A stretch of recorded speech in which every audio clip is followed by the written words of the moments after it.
rolling this evening. We've got a lot to get through, so I'll do my best and see if we can get through it in the allotted time. The first item on our agenda this evening, after calling everything to order, is the legislative update. And for that, I am going to turn it over to Sandra. Hello, everyone. Can you hear me okay? Yes. Yeah. Perfect. Wonderful. Well, if you thought things would slow down this fall, no such luck. We've been very busy in the legislature. So despite statements by the leadership in the General Assembly that this extended session was to be focused on the FY21 budget, several other bills are being taken up. The General Assembly continues to say that when the budget is done, they're going home, though they have a lot on their plates already, so time will tell. For education, finance, and policy, VSBA has been asking, along with our collaborative groups, for 3 specific requests. A reduction in the number of student days from 175 to 170, protection of the money that was set aside for education funding back in June when they concluded or they recessed, and hold harmless provision for equalized pupils. And I'll get into that one a little bit more in just a minute. The Agency of Education is also asking for a waiver on the requirement for teachers to hold an endorsement in online teaching for this school year, given that many of them are teaching online. And they are asking for school boards to use Australian ballots. So that language is drafted in the budget bill, actually, is where it is right now. Policy issues are currently embedded in the budget bill, as I just mentioned. However, the Senate Appropriations Committee is very uneasy about this. Typically, they would not place policy issues within a budget bill. And they're noting that with things moving so quickly in a bill that is currently 80 pages long, they're very nervous about things going through that they don't fully understand the ramifications for. So we'll keep watching what happens there. In terms of the HVAC appropriation, you might remember that $6.5 million was appropriated back in June for HVAC air quality. And it's very clear that that is insufficient, that likely at least double that will be needed. So there is conversation about working to increase access to more funds for HVAC. And of the $12 million that was appropriated for summer meals, only about $3 million has been drawn down by school districts. The AOE is asking for $4 million of the remaining funds to be used for school meal equipment expenses, given that school equipment has undergone extensive use during this pandemic. And the last piece here is the current budget adds an additional $32 million to the original $50 million appropriation for schools. So I'm going to pause there before I move to the next topic. Any questions on education, finance, or policy? Sandy, this is Dan MacArthur. You mentioned that there's some talk about school boards having to use Australian ballot. Is that for budget issues, or is that for what would be required to be done by Australian ballot? Sue, chime in here, but my memory, if that's your annual meeting, was one of the things, right? Yes, it would include budget, but it's not a mandatory requirement. The way it's written right now is school boards are allowed to make that decision as to whether or not they're going, if they don't already use Australian ballot, whether they're going to do it during this pandemic. And it's temporary language that would only apply to this year. Is that any different, or is it the same thing as the legislation for towns as well to use Australian ballots as opposed to floor votes? I haven't seen the town legislation, so I'm not sure, but I think it's very similar. I'm not sure if the town legislation allows the select board to make the decision or whether it just automatically happens. No, there's still, well, it's for 2020, and there still is some decision processes with it too. I didn't know if it was the same thing or if it was a different. It's a different bill. Yeah, the conversations I've heard have not put those two municipalities together. It's been a separate school board conversation. All right, ready to move on? So the next topic is average daily membership and equalized pupils. So Vermont right now, as of August, end of August, Vermont is at 100% increase in home study student applications, not all of which have been processed. And that only counts for those students who are applying for home study, not those that have since shifted to a parochial or an independent or a private school in any other way. This is just a 100% increase just in home study, which obviously will have a negative effect on ADM, thus equalized pupils. So lots of conversation about this piece. And as of right now, no decision. So lots of conversation, nothing that I can report out yet. And any questions on that one? Okay. School districts without budgets, believe there are 2 remaining districts without budgets. And let's see, Oxbow and First Branch, looks like. So nothing has been resolved on this piece either, other than thinking about a couple of solutions, which may include an advancement in ed fund payment, because it sounds like at least one of those school districts is having difficulty getting a loan. And that would require legislative action. Or another option might be to default to a 1% reduction of the last warned budget. So those are a couple of strategies being discussed right now. But again, this is going to move very fast because they have about two weeks and 2 days left to finish up. All set with that one? All right, I'm going to move on. H663, you might remember from the spring, it originally was drafted to address the provision of contraceptives in schools. However, the Senate has now amended it, and they took 2 pieces out of their miscellaneous education bill and embedded it into H663. And those 2 pieces are the provision of menstrual hygiene products and the requirement of a school wellness policy and curriculum, which would be developed by the Agency of Education. So Senate amended the bill, put in those 2 pieces. Now it's back in the House, and the House has just started talking about whether they agree with those amendments. So this one is heating up a bit. Sue is testifying tomorrow on this bill. It is an unfunded mandate as well. So VSBA, VSA, and VPA sent a letter yesterday to the chair of House Human Services and the chair of Education, letting them know our concerns, including the fact that it's an unfunded mandate being perpetuated during a pandemic. The memo was well received, and immediately we were asked to come and testify. So that will be happening tomorrow. Questions on 663? All right, moving on. S254 is a bill addressing union organizing. It passed in the Senate and had its first reading yesterday in the House, and was committed to House General Affairs. The bill makes several changes to the unit determination, certification, and representation process. It gives unions the right to ask for automatic dues deductions, provides unions with an opportunity to meet with new hires to discuss union membership and services, and it provides unions with contact information for those new hires, and requires employers to present unions with a list of employees in the bargaining unit and their contact information on at least an annual basis. So this bill was originally addressed in the spring, and it's resurfaced. Questions on union organizing? Does VSBA have a stance on that? Will we be weighing in one way or the other? We have weighed in on it.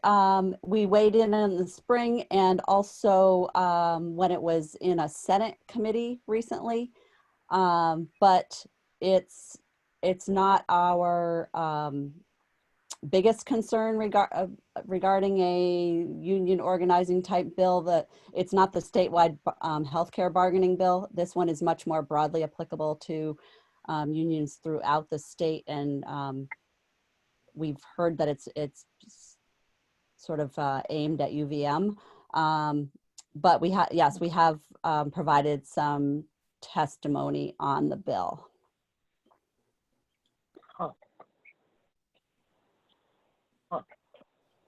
Sue, do we know who brought this forward? Who's the originator? The originator of the bill? Or the organization? I mean, I'm trying to figure out, was it Vermont NEA that was pushing this, or some other labor organization in the state? It was basically all of the major unions in the state. The state employees union and the union that is the UVM employees. It was several unions. It wasn't not just the NEA. And the sponsor, do we know who's sponsoring it?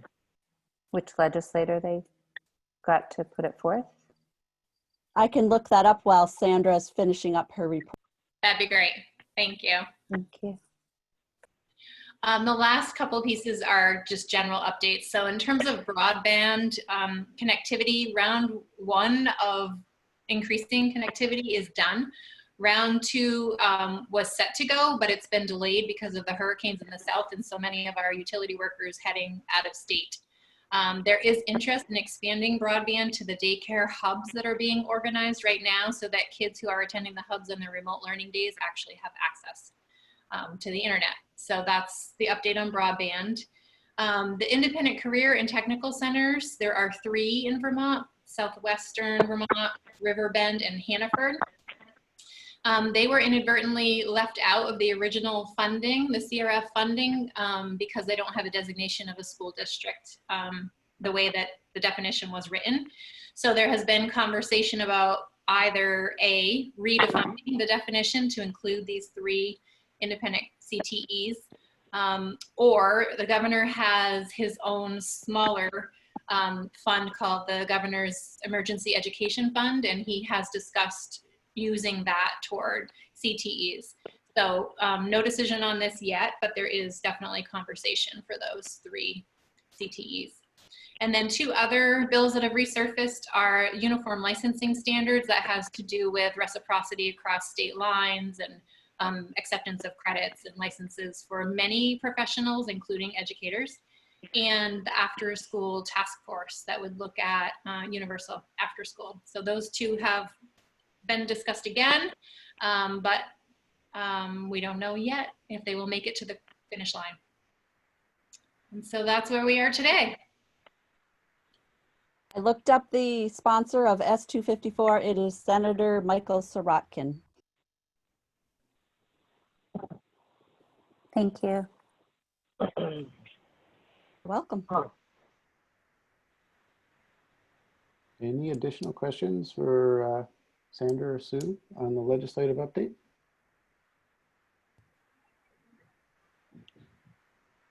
That's a lot for a short session.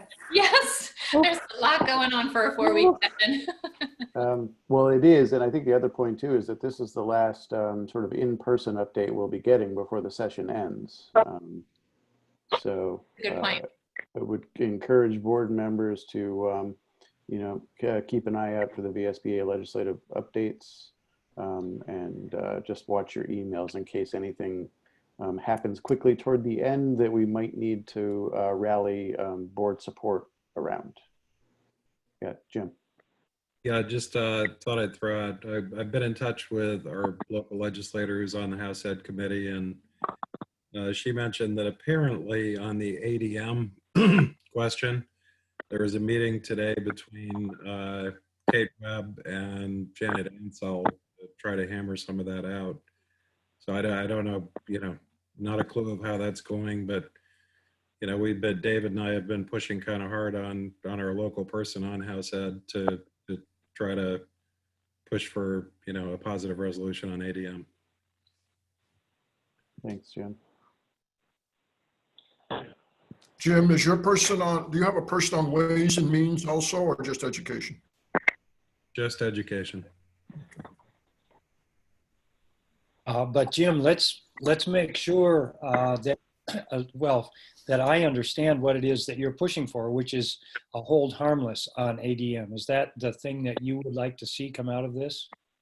Yeah, whoops, I'm echoing a little. The thing that we proposed was to even drop the homeschooling and just have a, what I proposed was just use last year's ADM period, you know, as a floor for ADM.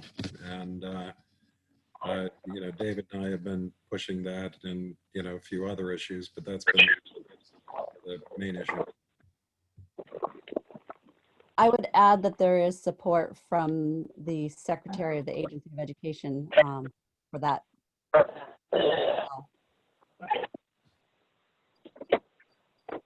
So if any or all of us are contacting our local legislators, then that would be the way to try to convince them to work on the outcome that we would like to see would be hold harmless, simply use last year's ADM. I think there are a few, and Sue, you probably and Sandra know better, but I think there are some districts that may be seeing increases, but I think it's no less than last year's ADM is the ideal, so that increases can be, you know, obviously handled. Yes.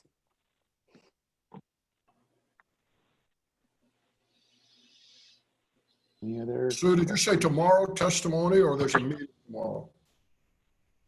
I'm testifying tomorrow on H663, which is the contraception and wellness Okay.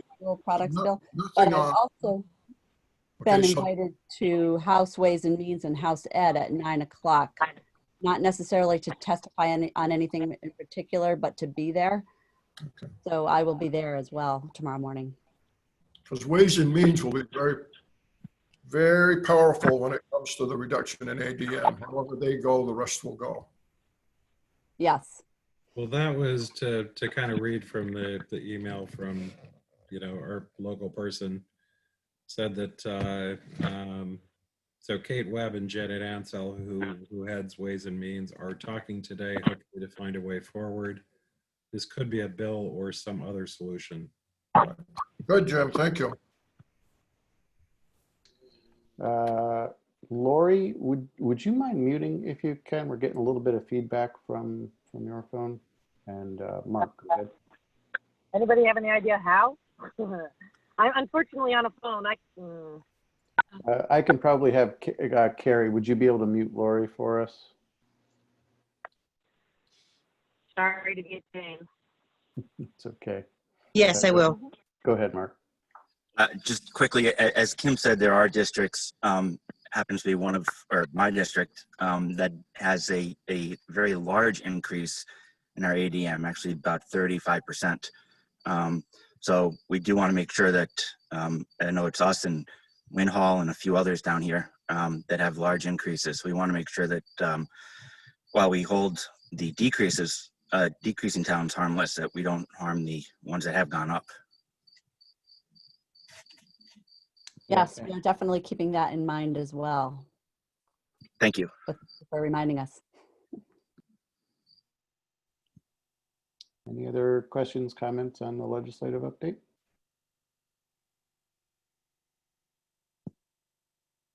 Okay. Seeing none on that, I'd like to move ahead to the update on VSBA resolutions. I think I turn it over Neil, to- I'm sorry. This is Lori Childers.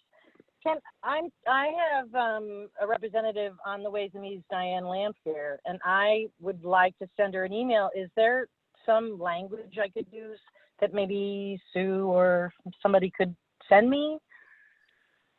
Or should I just wing it? No, I'd be happy to send you some language, Lori. I can do it after the meeting tonight.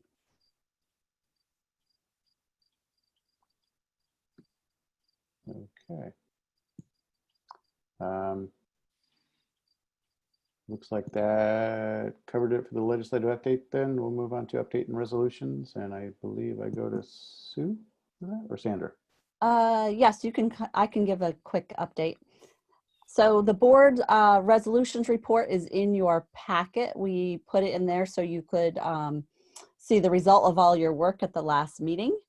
And the resolutions webinar is tomorrow at noon. We're very excited about this webinar because it's been made quite interesting and engaging, I think, this year. So you'll have to watch it to see why. kudos to Sandra, Susan, and Carrie for putting it together in a very engaging way and involving board chairs from the submitting boards. And that is the resolutions update. Any questions on the resolutions?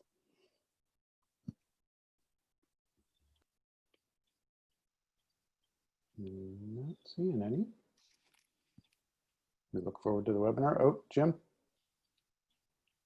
Sorry, just one quick one. The video on the resolutions and all the other materials, when's that going to hit the website? Tomorrow at noon. Okay. So could, Actually, the webinar will go up on the website after the webinar tomorrow. okay. But, and that's gonna, okay, good, great, thanks. Any other questions? No. So thanks, Don, and everybody else on that committee for all the hard work in getting us to this point. We appreciate it. I can't wait to see Susan Wholesom's creativity with Sandra and the rest of the group. And I have to just give a shout out to Carrie because her technological skills are quite impressive. Oh, yeah. I didn't mean to slight her. She's always the one that pulls it out for us. Thank you, Sandra. All right. With that, we will move on then to a regional meeting update. And I will go back to Sue. Thank you very much. The first regional meeting is going to be held next week, September 17th. And as discussed at the last board meeting, there are some changes in the boundaries of some of the regions that were approved at last year's annual meeting. And those are effective November 2020. In each of the new regions, 2 representatives will be elected to the VSBA board this fall. Those new regions are Central Vermont, Eastern Chittenden, Western Chittenden, Franklin, Grand Isle, Franklin/Grand Isle is one, Kingdom North, and Kingdom South. So if you serve in one of those regions and you're going to be running again, we would ask that you please send us an email letting us know if you plan to run for the 1-year seat or the 2-year seat. They're set up that way because we need to get them staggered. And we're asking all of the board members to take a look at your bio on the website and let us know if you have any updates, because if you're running in a regional meeting election, we're going to use your photo that we have for the website and your bio from the website in the regional meeting program unless you provide us with an update on those. To let all of you know, we're going to be in touch with each of you as your region's meeting gets closer, because the business part of the meeting is run by the regional reps, and we'll be providing you with a script to run that business portion of the meeting. Any questions on the regional meetings? Just to let you all know, your bio and picture are, if you go to our website and you click About Us and then VSBA board, you can see your bio and your picture there if you want to check it. So Sue, I think we are the first region, the Franklin Grand Isle, to have a regional meeting. I believe it's Kingdom North is the first They're region. first? Okay. Yes. All right. Good luck to them. Franklin Grand Isle is going to be, I believe, on September 22nd with. Oh, we moved that. Okay, good. That's good. Thank you. Sue, it looks like Wyndham and Windsor are co-meeting. Is there a location for that? I probably should know that, but I'm just wondering. So we're actually doing all of these meetings on Zoom because the schools are not allowing outside groups. So the location will be your living room. But what we'll do is, because there will be, in your case, there'll be 2 different regions meeting the same night for the business portion of the meeting. They'll be breaking out into breakout rooms. So Wyndham will go to one breakout room and Windsor will go to the other and do the business portion of the meeting. And then everyone will come back together for the educational portion. Sue, that reminds me that I did see an email a week or so ago. Is the night that we are on, is there also one in Chittenden? Yes, it's both the Chittenden regions, Chittenden East and Chittenden West, and Franklin Grand Isle are the same night. So we'll just split for the business meeting then. Yes, you'll split into 3 breakout rooms. All right. And I think when we were like physically together, Don, that's how we did it as well. It Right. used to be Chittenden and Grand Isle and Franklin, and I think we always did those meetings together that I Did can we remember. did we get candidates, Kim, in Chittenden West? And The one I thought I had in Chittenden West confirmed he is not able to do it, unfortunately. So I got that confirmation today. So I have a couple of other calls out, and I was going to check in with Colleen. So I don't have them yet. I thought I had one filled, but I don't. so this must mean that Tara needs to get ready for the business meeting, huh?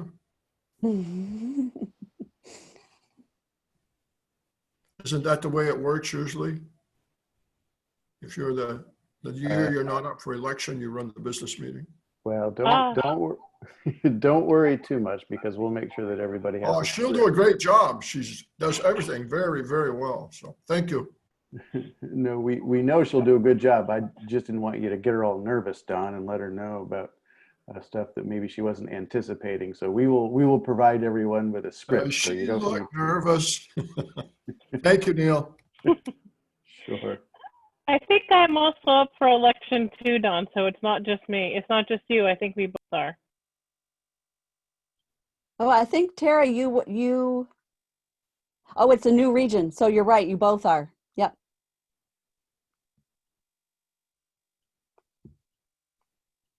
Any other questions on the regional meetings coming up? Certainly hope that folks can make the time to make sure that you are able to attend your region's meeting. And I'm hopeful maybe that we'll have a better turnout than maybe we normally would with the in-person meetings, knowing that, as Dan now knows, he can do it from the comfort of his own living room. And, maybe he can have a better meal than maybe we had some good sandwiches in the past, but maybe you'll have a little bit better meal this time around as well. All right. If there Well, are one thing relative to that, Neil, I think it's really important. Just keep all of the representatives in the loop, and we'll do our part to reach out to school board members within our regions to try to make sure we do have attendance there. That would be good. Yep. Neil, I did have a question if Kevin Amyat is here, if he knows of anybody from Kingdom North region that would be interested.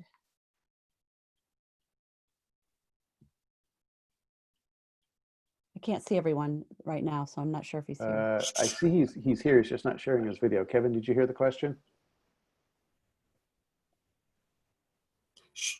Sue, Yes.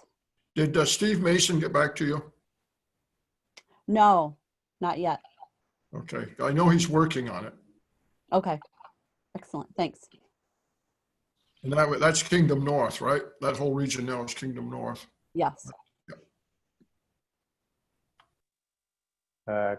Kevin Amyat, did you hear the question? Oh, there he is. But I think you're on mute, though.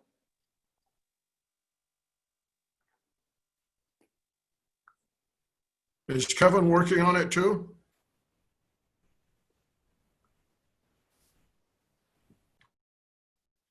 Well, we can move on, Neil, if you want, and I can get in touch with Kevin directly. Yeah, Kevin, we couldn't hear you. You're muted. Or your volume's down on your phone or your computer.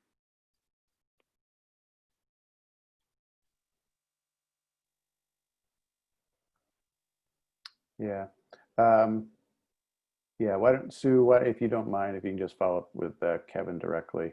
Yes, I will. To be able to handle it that way. Okay. Going to move on then to talk about our annual meeting and the adoption of procedures. So board members received from Sue a day or two ago a document that we had drafted that would cover the possible procedures for the annual meeting. Board members that have been with us for a little while may recall that a few years back we did adopt in the bylaws the ability for us to handle the business meeting of the annual meeting through remote means. And those bylaws then authorize the board to establish the procedures by which we were going to conduct the meeting. So I think while initially we thought that it might be a good way for some folks to attend remotely, I don't know that we ever anticipated that we'd have everybody participating remotely, but here we are.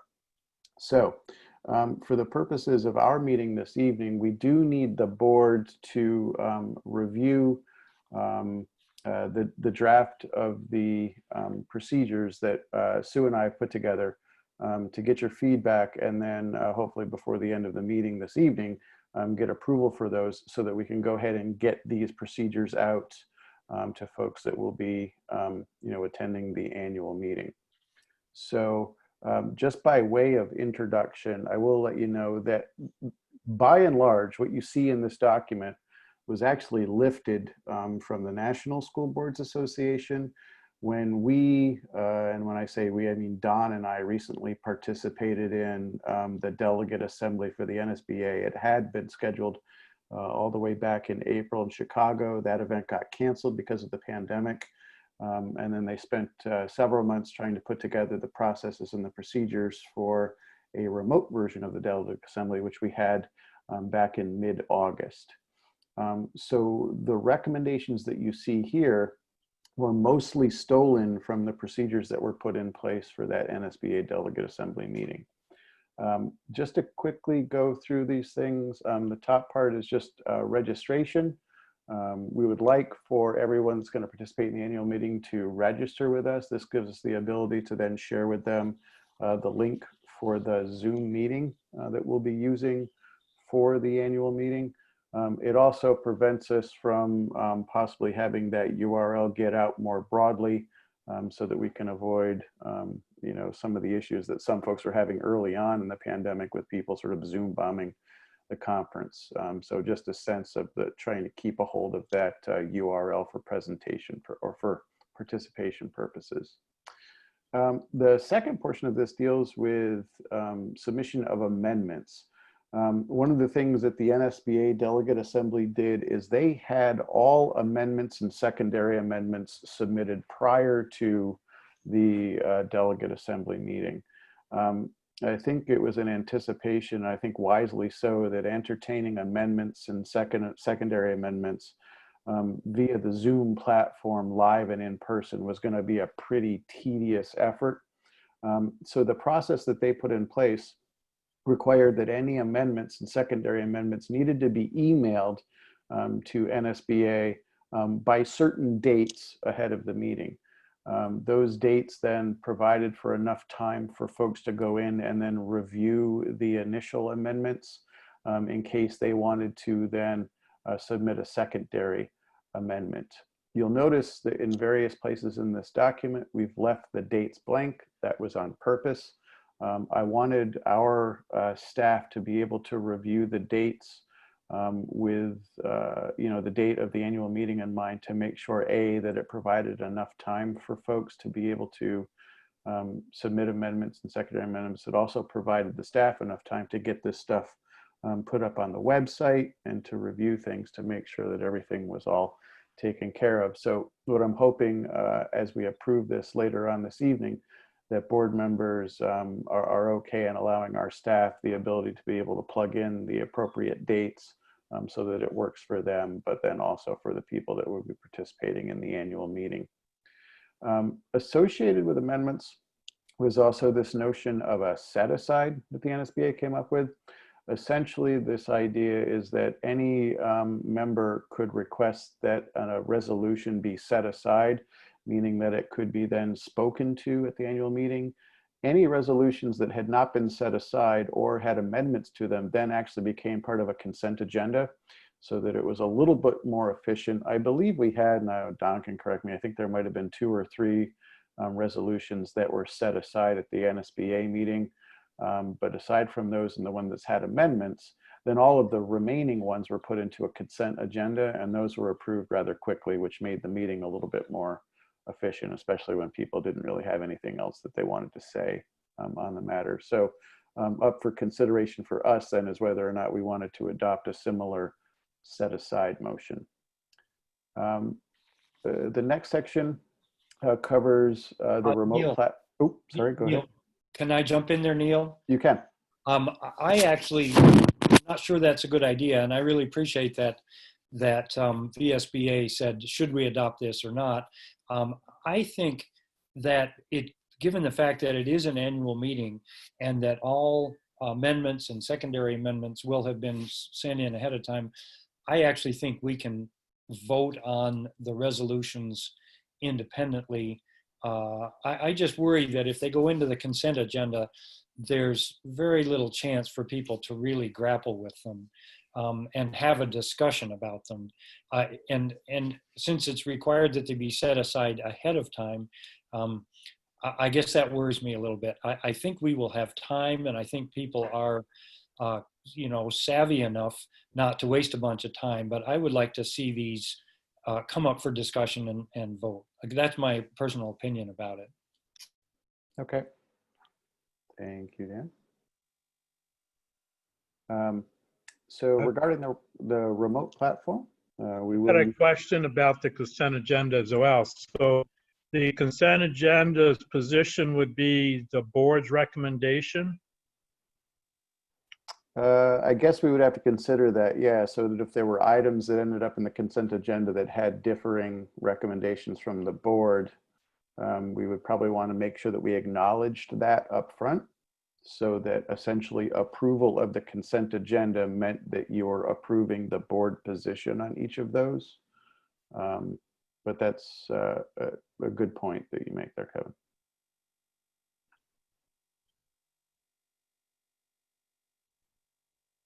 Yes, if we're weighing in on that, I feel as though we could be at risk of having people not feel heard in doing it that way. And since we are really clear to want people to understand their role in forming the guidance that VSBA works from, I think I wouldn't recommend probably the consent agenda set aside thing. Okay. Jim. I just essentially seconding that. I think that the discussion on the proposed resolutions can be a pretty healthy process, on a one-by-one basis. Is it, get people understand it. If people have questions, that can be addressed. Okay. So I'm not seeing a whole lot of love for the set aside option. And unless anyone is really in favor of it, I think we could probably go ahead and scratch that. If we were looking to, if you want to take comments then on the amendment process, before I go then and move on to the platform piece of things, did anybody have any comments on the amendment idea process? Colleen? So my questions on this proposal are related to who gets to speak. I understand that each board needs to identify the person who gets to vote, but it looks like in the beginning of this that the only person that can speak to a particular amendment is the individual who the board had selected to be the voting delegate. And just, going back to the first paragraph, the last line where it says each member should appoint, is it shall appoint, or, how do you make sure that they actually do that? You don't, so that it's clear to boards that they don't get a vote unless they appoint somebody ahead of time. So I guess that's two questions or comments. Yep. So the first question regarding comment, I think it maybe just some clarification depends on whether or not you're talking about the ability to submit an amendment or the ability to actually speak to a resolution at the annual meeting. Let me look at my doc. So under registration, I'll just start from the top, and they're related. The last line under registration says each member SUSD should appoint a voting delegate and an alternate. And should can sometimes be interpreted as you can do it if you want or you don't have to. And my understanding of your intent is to clarify everything ahead of time. And so a board would need to designate somebody as the voting delegate ahead of time. And then the second piece, submission of amendments to proposed resolutions, any voting delegate may submit an amendment. So that tells me that if there's going to be a recommended amendment, that it has to go back to the full board, and the full board has to tell the voting delegate, please submit this amendment. Am I reading that correctly? Is that the intent? Not necessarily. So Sue and I had talked about this. So actually, to go back up to your first point about registration, I think we probably should change it from a should to a shall, Sue, in order to make sure that we get, because typically the way that it's happened in the past, right, is because when we're all in person, we just sort of trust that that arrangement's been made ahead of time, and that we know that that SU or SD gets one vote. So we only expect to see sort of one hand or one placard go up. Now that we're in a remote and electronic environment, Sue, I'm thinking maybe we should have a little bit stronger language in there so that folks know that they do need to designate someone, and that that will be the person who will get the vote in the Zoom meeting. We could change it to shall. They're used to appointing a voting delegate. The alternate is something that's new. That was suggested because that's something that the NSBA did as well, in case somebody has technical difficulties, right? Yeah, so I thought it would be a good idea to have an alternate, because when we were at the NSBA meeting, there were some folks that raised concerns because for whatever reason, they had difficulty with the technology on there and it wasn't quite working right. And so the ability to then, for that SU or SD to hand things over to their second delegate, who hopefully is not having problems, I thought would be a good thing. I very strongly support that. I think that's very important, based on some things that happened to us a few years ago, but with NSBA. So I think we really should have that alternate voting delegate. Yeah. Mm-hmm. And then to the question of amendments. And so, you know, Sue and I did discuss this, and I mean, to be honest with you, I'm not sure that the language here is the right language, but it was something to start with. You know, we've got, in the past when we've had in-person meetings, I believe anyone who is at the meeting was able to propose an amendment. And so I wasn't entirely certain what the best way was to handle it in a remote environment. So this was the draft of the language that we came up, but certainly bringing it forward to the board if we wanted to make changes to it. Well, and I'm kind of on the fence about this. I could go either way because I think it's nice to have a discussion. I've also been part of Zoom meetings where we've got 25 to 150 people on, and all it takes is a couple of people to monopolize the dialogue. And so that's where the streamlining of a consent agenda ahead of time sometimes can be really helpful. So in some ways I can see that asking boards to make a decision ahead of time, are you submitting an amendment prior to people coming together during the meeting and so forth. I could see that, but also logistically, it's difficult to get boards together to vote on anything because of having to warn it and so forth. Yeah, So and for me, this is a tricky piece. Yeah, and when I was talking with Sue about this, it wasn't necessarily our intention that we would require boards to get together to determine an amendment, because that's not how it was happening when we were in person, because, you know, the amendments were just coming from the floor from the attendees that were there. And we didn't require boards to have actually come up with the amendments prior to the meeting. So yeah,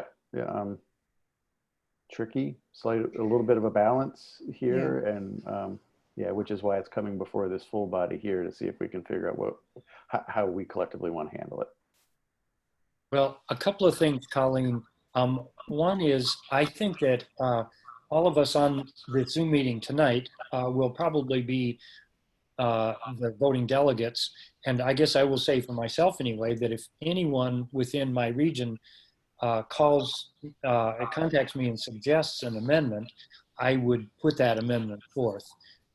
I would feel it was my obligation. So I guess I don't have a problem with the amendments having to come from voting delegates. assuming that we agree amongst us that if it were a legitimate amendment, we would present it. And then in terms of the amount of time at the meeting, it already does state that no individual will be able to essentially monopolize, because they get to speak once and then only after other people have gone through the cycle. So I guess I don't see that being too cumbersome. No, and I can see having full faith in people being reasonable. Occasionally, reasonable people can be unreasonable. And, you know, how do you decipher, or how do you choose what's a legitimate amendment or what you value and so forth? And I think there's a piece of trust that has to happen at some point. If you delegate somebody, you're going to have to allow them to make up their own mind, and you might not like the decision, but I'm just thinking of, you know, what are the steps between a board saying, we choose you as a delegate, here's your authority, do whatever you want, or here's your authority within this scope, don't take it too far. And if, you know, if a fellow board member has a very different perspective, how do you present that different perspective? Or do you just dismiss it because it's not a very good idea from your own perspective? I don't know. I think that the timing is, if we can get the timing of when things happen, it'll get rid of, you know, these little potholes that can pop up sometimes. Would folks be in favor of, I mean, we could say that that the amendments need to come from the voting delegate, but then maybe clarify that the voting delegate is free to collect those amendments from anyone in their SU or SD. Would that make sense? At least it helps to try to narrow down the source of these things, and leaves the onus then on that voting delegate to take care of their own district. Sounds good. And I will say this also, Colleen, that the SU that I have been a voting delegate before in the past, some years has gone through the resolutions one by one and told me how to vote, in which case my obligation was to vote the way they said to vote. And other years they have just said, do whatever you want when you get there. So that's a question of how much confidence they have in you, I think. I think putting something in there about, you know, where the voting delegate can get the resolutions for the proposed resolutions from also is a positive, in that everybody else is going to read that and recognize, and the voting delegate is going to realize that's their obligation. So it's putting everybody on warning that you should communicate with your board. Mm-hmm. Kim, did you have something to add? I was going to suggest that we would probably want to get, when we've finalized what this process is going to be, a recommendation out to all boards that our board has done, as yours has done sometimes, Dan, and that we go through all of them and have a vote of the board, so that the delegate is voting from the discussion that our board had. So particularly in this situation, we may just want to send out a friendly reminder that this will be coming up at the annual meeting. We recommend you review these with your board, your vote, and then share with them these new procedures for amendments. Because the other piece I'm questioning, we sometimes have amendments that happen in back and forth on the floor. And I'm trying to figure out how a week before, what would prompt us to have amendments a week before a discussion.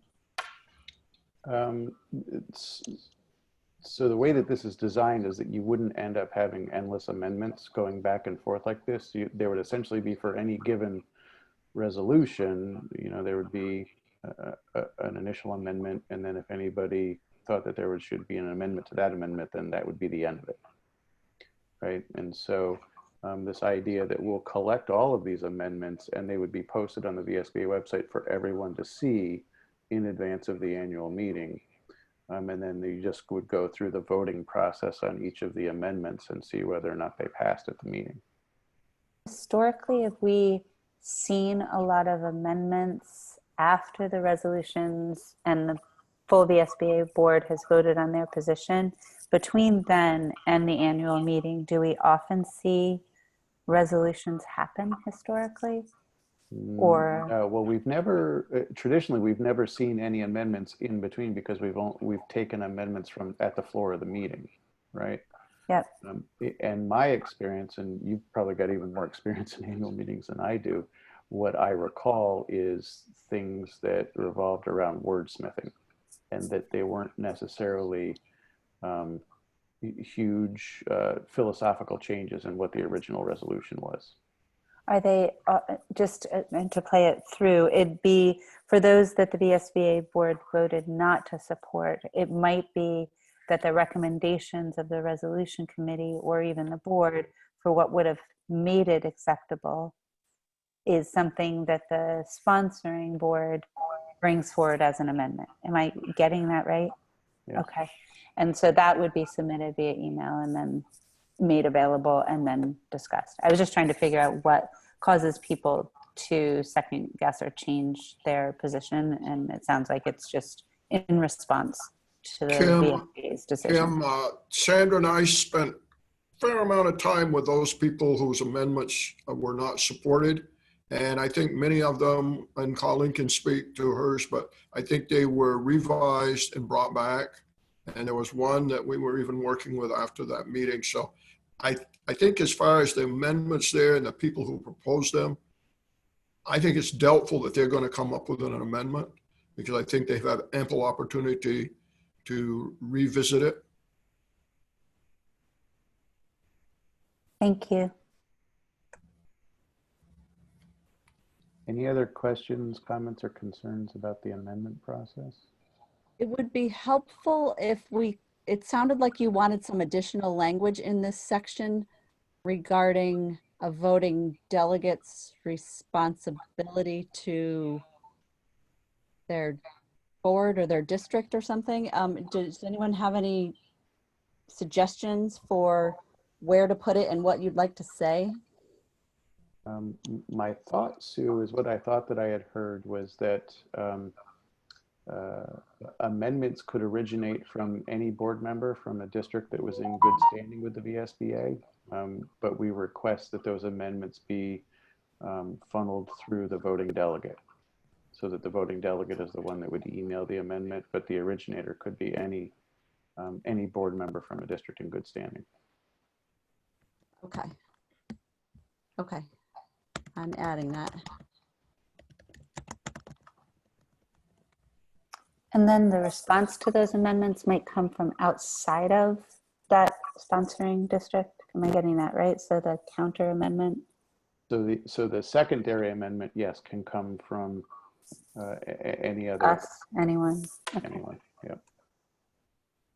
But similarly funneled through the voting delegate from your SUSD. And then part of the VSBA's guidance would be that recommendation to boards to have a discussion with their board, review the resolutions and so forth. So that would be like maybe in a cover of an email or something like that. I guess I'm a little hesitant on that because we don't typically tell boards prior to the annual meeting that they need to do that. At least that hasn't been our past practice. So like Dan says, some years his board has done it, some years they haven't.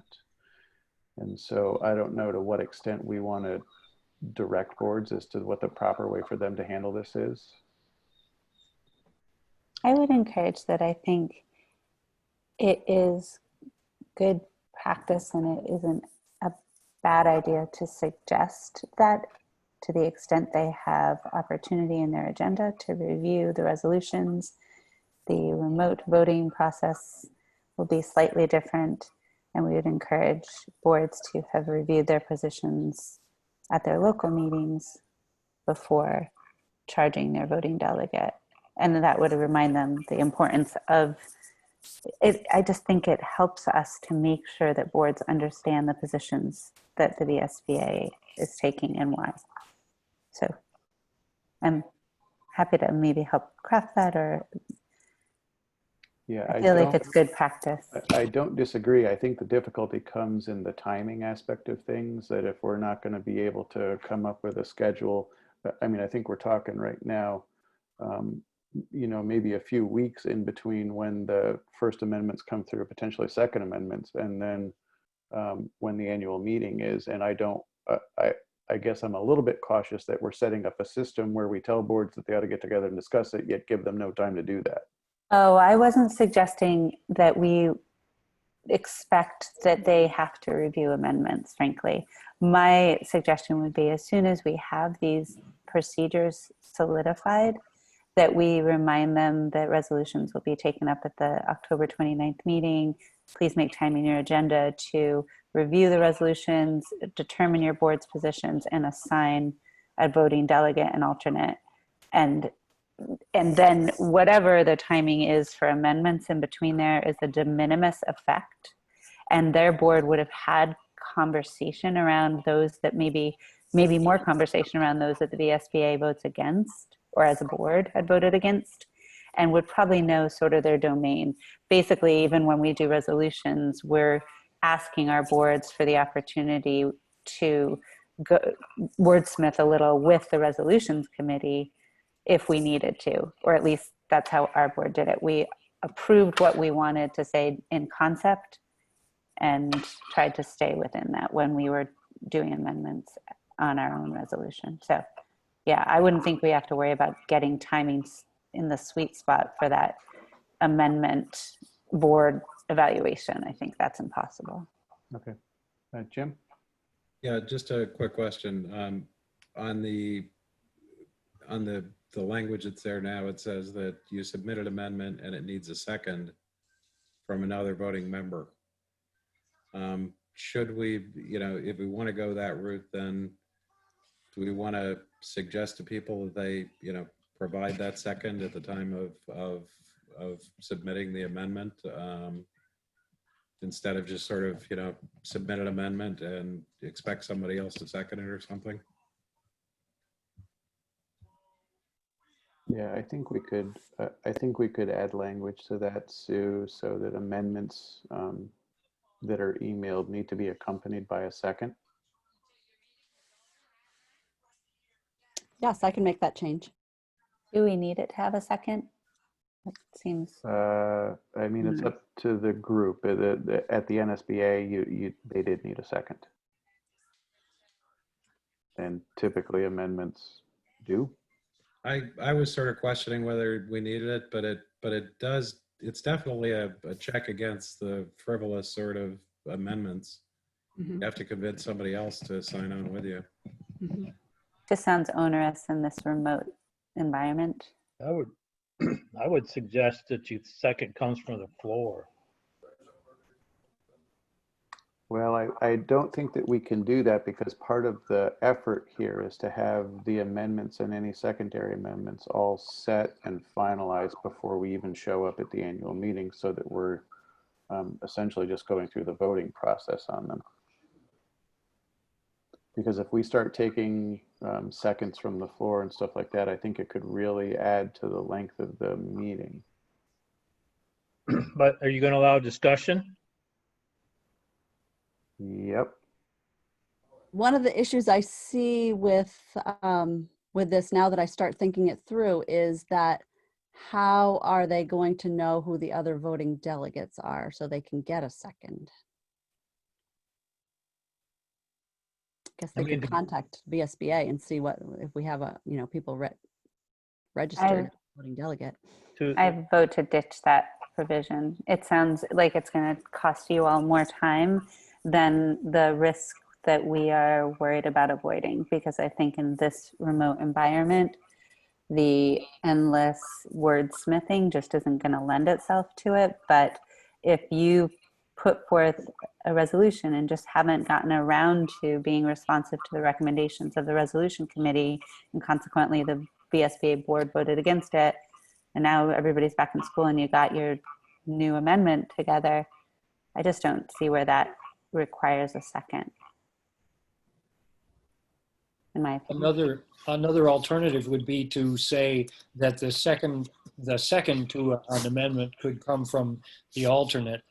So that would mean that within one region, the voting delegate and the alternate would be able to both make a make an amendment, propose an amendment and second it, eliminating the necessity to go back and forth too much around the state.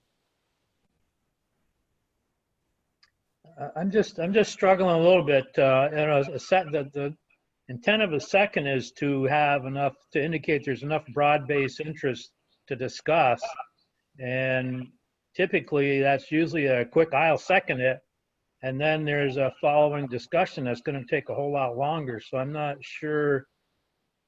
I'm struggling with a hang-up about just having a second from the floor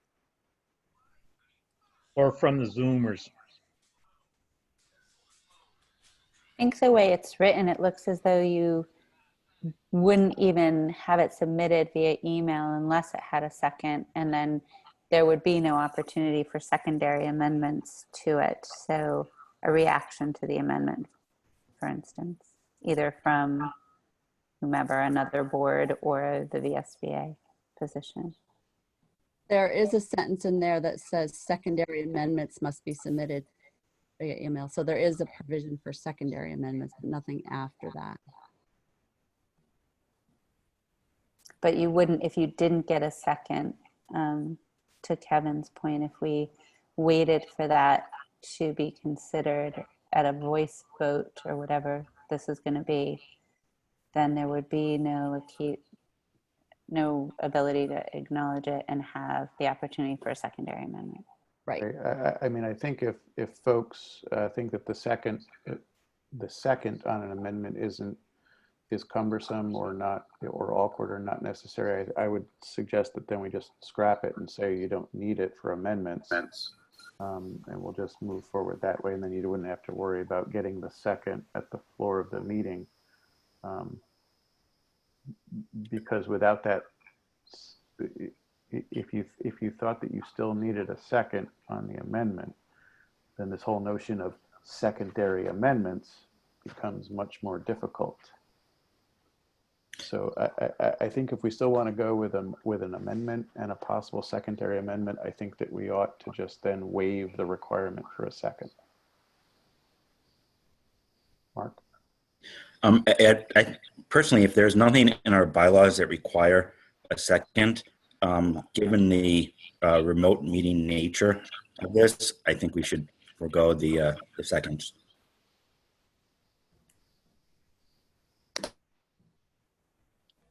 Is there anyone that's opposed to doing that?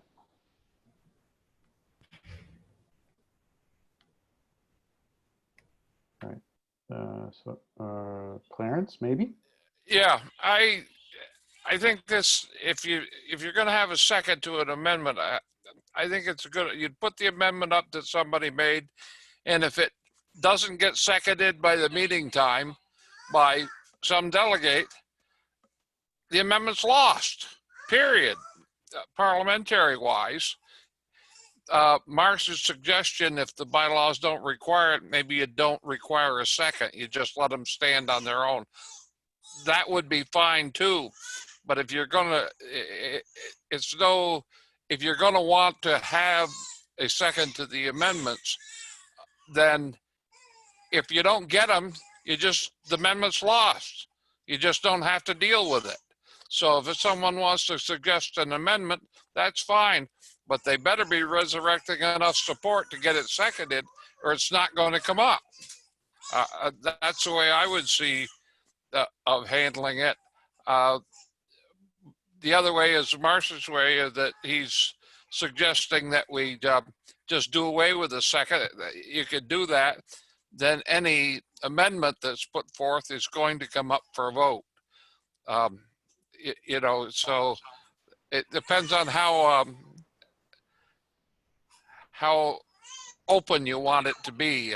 With the new that we have to deal with, maybe going without a second this year gets them all there on the floor and gets us used to it.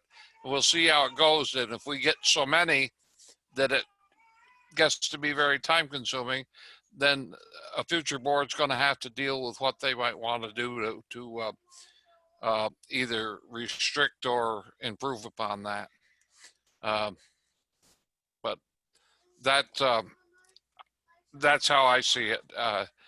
it can go either way, but both situations have positive. For this year, I believe leaving the second off is probably the most expedient solution.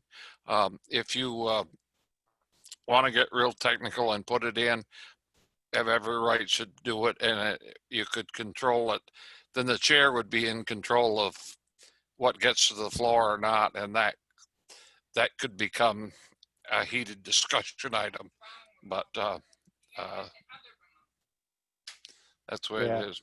Yeah, no, thanks for that, Clarence. And I think my hope with all of this is that the whole process of amendments would essentially be finished by the time the annual meeting started.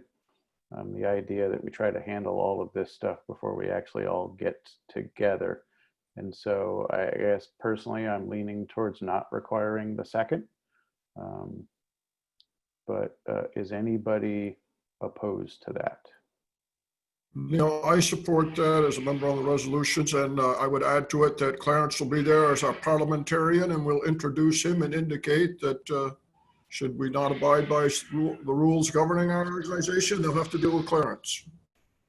Yeah, but that will be my last official act and official meeting, and that won't scare them at all. They'll say, well, let's close the annual meeting, and he's out the door, you know?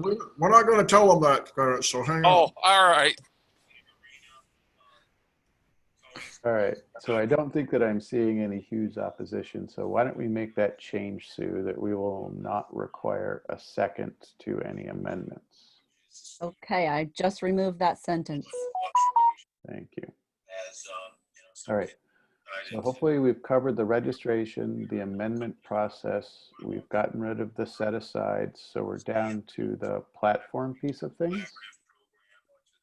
And here we're just covering the fact that we will use Zoom. For folks that aren't familiar with it, and one thing that we've done here locally in my district is we've separated attendees between panelists and attendees. Our thought was to be able to use the feature in Zoom, and actually if a lot of you on this call right now, if you open up the participants panel, you will see then under the list of names there the ability to do a yes or a no. So like they're going to that. be talking about that tomorrow too. Sue, who is the executive director for Nancy, I think, can you state go board, on mute, is please? going to be one of the people. Or Carrie, can you put Nancy on mute?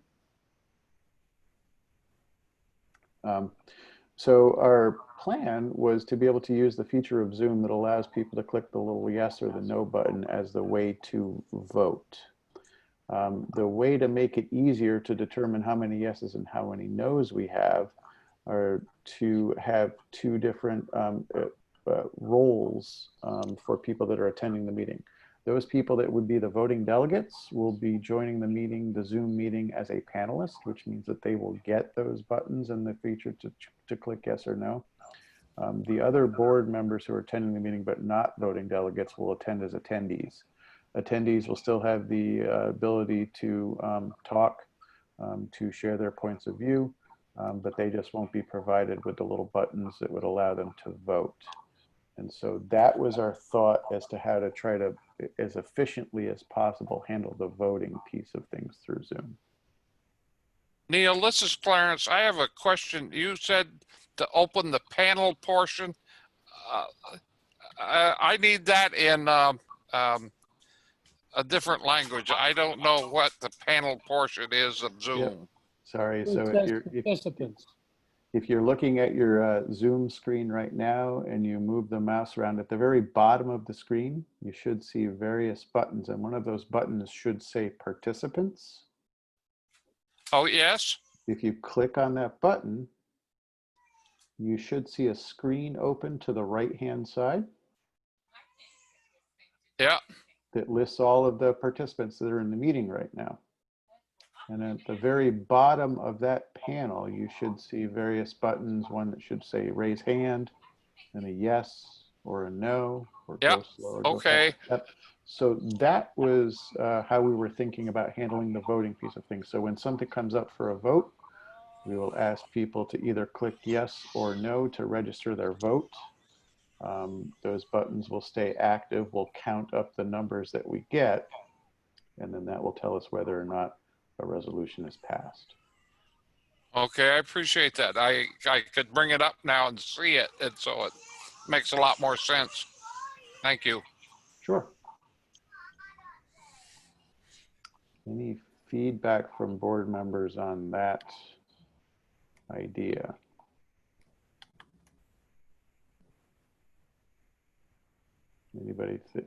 Anybody worried that this isn't gonna, that won't work? Okay. Neil, I'm not worried it won't work. Are there any browsers that Zoom is problematic with? So Zoom typically gets launched through its own application. So the first time users of the Zoom meeting will actually download the Zoom app. Okay. Zoom does have a very scaled back feature that allows it to run through the browser, but that we would recommend that folks not do that for this meeting, that you actually use the application in order to join. Okay, thank you. Sure. And I wonder if that goes in sort of the instruction when we send out reminders for the meeting or something. I don't know if we're going to do a practice meeting or allow people to do that, but I think most of us have been using this now for months in our own board meetings, or some version, some feature. I think we don't want to make assumptions probably, and we would want to make that suggestion that you just made, Neil. Yep. So one of the things that we were thinking about is doing either a webinar or holding a practice session that gives folks those instructions and helps them, I think, feel a little bit more comfortable in navigating the Zoom platform so that they can do what they'll need to do at the meeting. Mark? You can turn off the ability for someone to use just the web browser extension, which would solve that problem, force a download. Okay, thanks. Great idea, though, Kim. Yes, a brief primer would be a really good idea for everybody.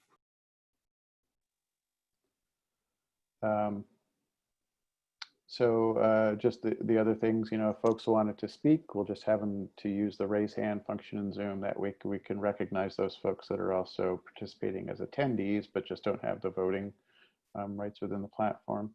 And then if you scroll down on the document, you'll see that we did have a notion of a practice session or a webinar to be able to cover the process for the meeting, which would include not only the process, Pete, all of the stuff that we've talked about here, but then also some of the features of Zoom and how to navigate that.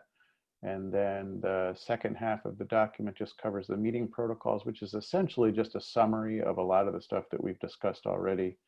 And we'll clean that up based on some of our prior decisions regarding amendments and set-asides and things like that.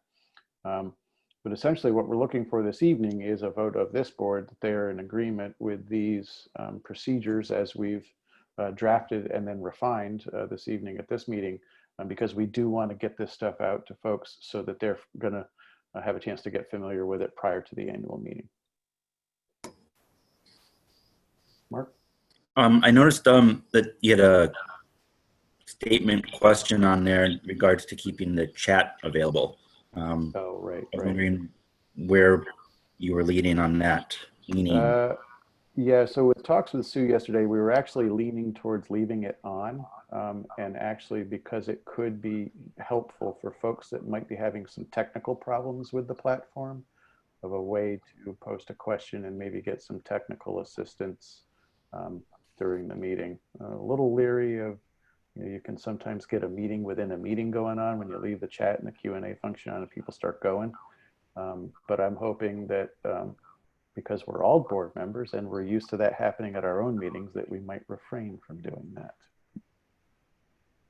I think if you open the meeting with that it's there for technical support, and that we look forward to people voicing their opinions by virtue of raising their hands and speaking. But hopefully that heads that off, because I would agree it can, one, become distracting, and two, can, you know, unfortunately have alliances or unintended insulting implications depending on the topic. as many of us may have experienced. Colleen, did you have something? Yeah, and I would just recommend, and you're probably planning this, is just tell people that you have somebody monitoring that, because sometimes it's a place where people can park a question and then just periodically reference the full group as a check-in. Was there anything in the chat that we should be paying attention to? But I agree that it can be a place where problem solving with technical issues can happen, and the assembly will take care of each other with that, so that does not become a distraction from the discussion. So I would advocate leaving the chat feature on. Just remind people that it's, you know, visible to everybody, and it's going to be monitored for check-ins, but I'm in favor of it. Any other comments, Mark? I'm just curious, with in the past with in-person meetings, how many attendees do you tend to have? I want to say, I would say around 60. yeah.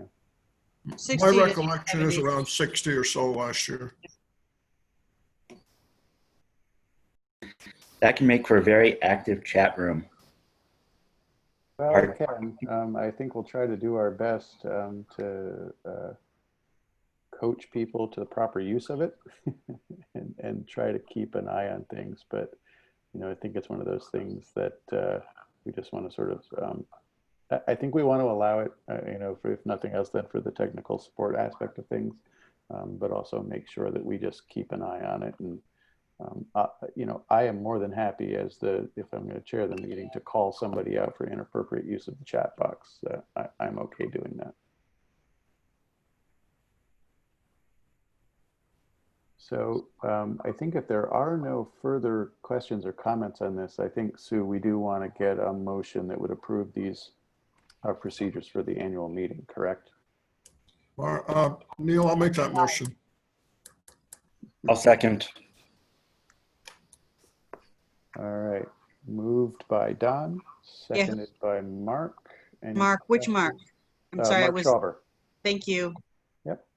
Please remember to use your names when making a motion. Sorry, Carrie. Any questions, comments, further discussion? Seeing none, then all those in favor, please say aye. Aye. Aye. Or use the little yes button. Oh, look at that, people. You guys are good. You guys are good. Thank you for opposed? doing that, you guys.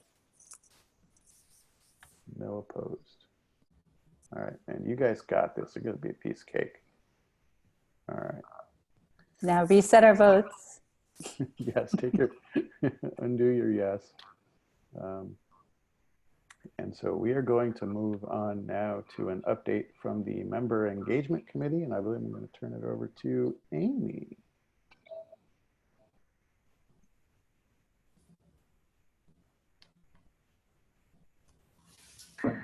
Hi. I've had so much going on. I was even trying to remember what happened at our last meeting. Let me find it. And the report is in the packet for board members too, to reference. Right, and the notes. I was looking for notes from the meeting. So what we realized from the results of the survey was, or what we wanted from the survey was the validation of VSBA's role, and kind of to see how people acknowledge the work that has been done. And also to see how people understand the resolutions process, and also to an understanding of the legislative advocacy role of VSBA, and also to have suggestions for moving ahead. And what we found was the people who responded to the survey for the most part, and other people on the member engagement committee can correct me if I'm misremembering, is a lot of the people who responded already had an idea of what it is that VSBA does. So it was like, yes, this is what VSBA does, and thank you for doing it, that kind of thing. What we wanted more was to find out, of course, who weren't we reaching, and the whys for that, and what can we do as an organization to reach people. You know, what are the next steps to for outreach, and to have an understanding of non-member boards. You know, what's the thought? What thoughts do they currently have of not wanting to be part of VSBA? Did I leave anything out?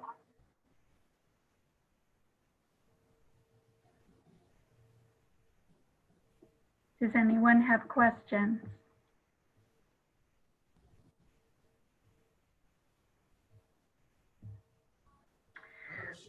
Some of the questions, notes from our meeting, should there be additional training to help with functioning of committees?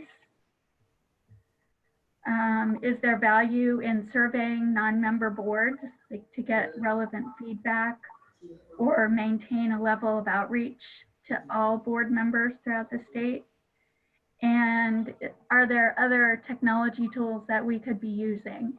You know, how do people access information? Most of us use email, but not everyone does. You know, is there Instagram? How are people accessing information, utilizing the website, that kind of thing?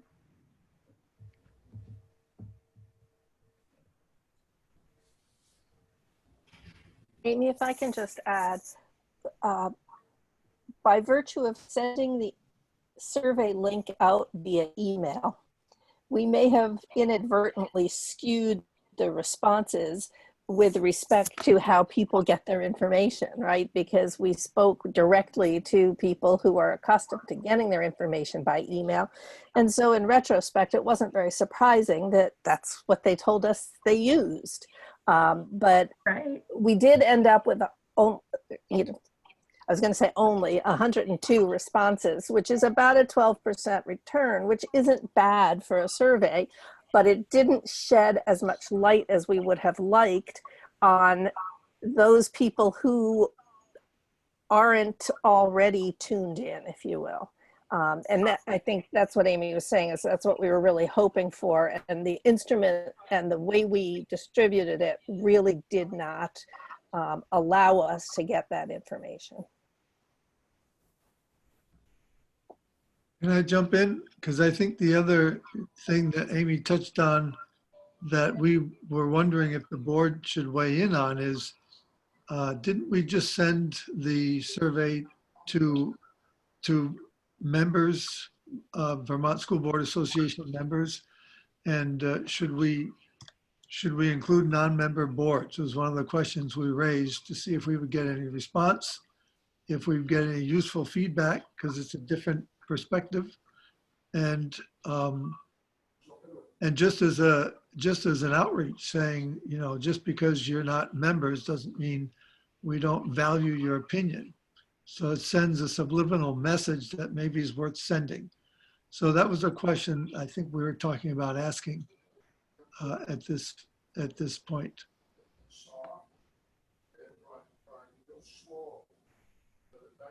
So Dave, this is Dan MacArthur, and because I'm surrounded by non-member districts with school board members who are my personal friends, I would strongly support that this that outreach be to every board member. Whether it does any good or not, I have no idea, but I would value their opinions coming back through. And I think it might be in some ways the most informative things that we would get too. I would agree with Dan on everything other than that I'm friends with him. I was going to say pretty much the same thing, though. I think it would be a very good idea to get it out there. I think the one caution that I would have is just make sure that those communications filter through Sue and the staff at the VSBA. We have had some board members who have explicitly requested to receive nothing from the VSBA. We've even had one board member threaten lawsuit if the VSBA does send them materials. So I just want to make sure that if we are going to reach out to the non-member districts, that we do it through the office, because those folks are aware of who should and who should not receive the materials. Right, that would be my question. If we were to engage, in what manner would we do it? And just wanting to make sure that it was received in the best possible light. I think too, and not so much for this round, because now if we were to send it, we would know the population that it's hailing from. But I think if people can elect to at least identify themselves as current VSBA members or not, that gives us some perspective to understand better why they stayed or went, or what services they had used when they were using our services. I know that that might be a little sticky or tricky, but I don't know. I feel like there could be some value in that. Colleen? So I'm just wondering for the committee, thank you for doing this. You have a lot of data there and you could manipulate it in so many different ways, and I'm sure you chewed on it quite a bit. I'm curious, what did you learn, and were you surprised by anything?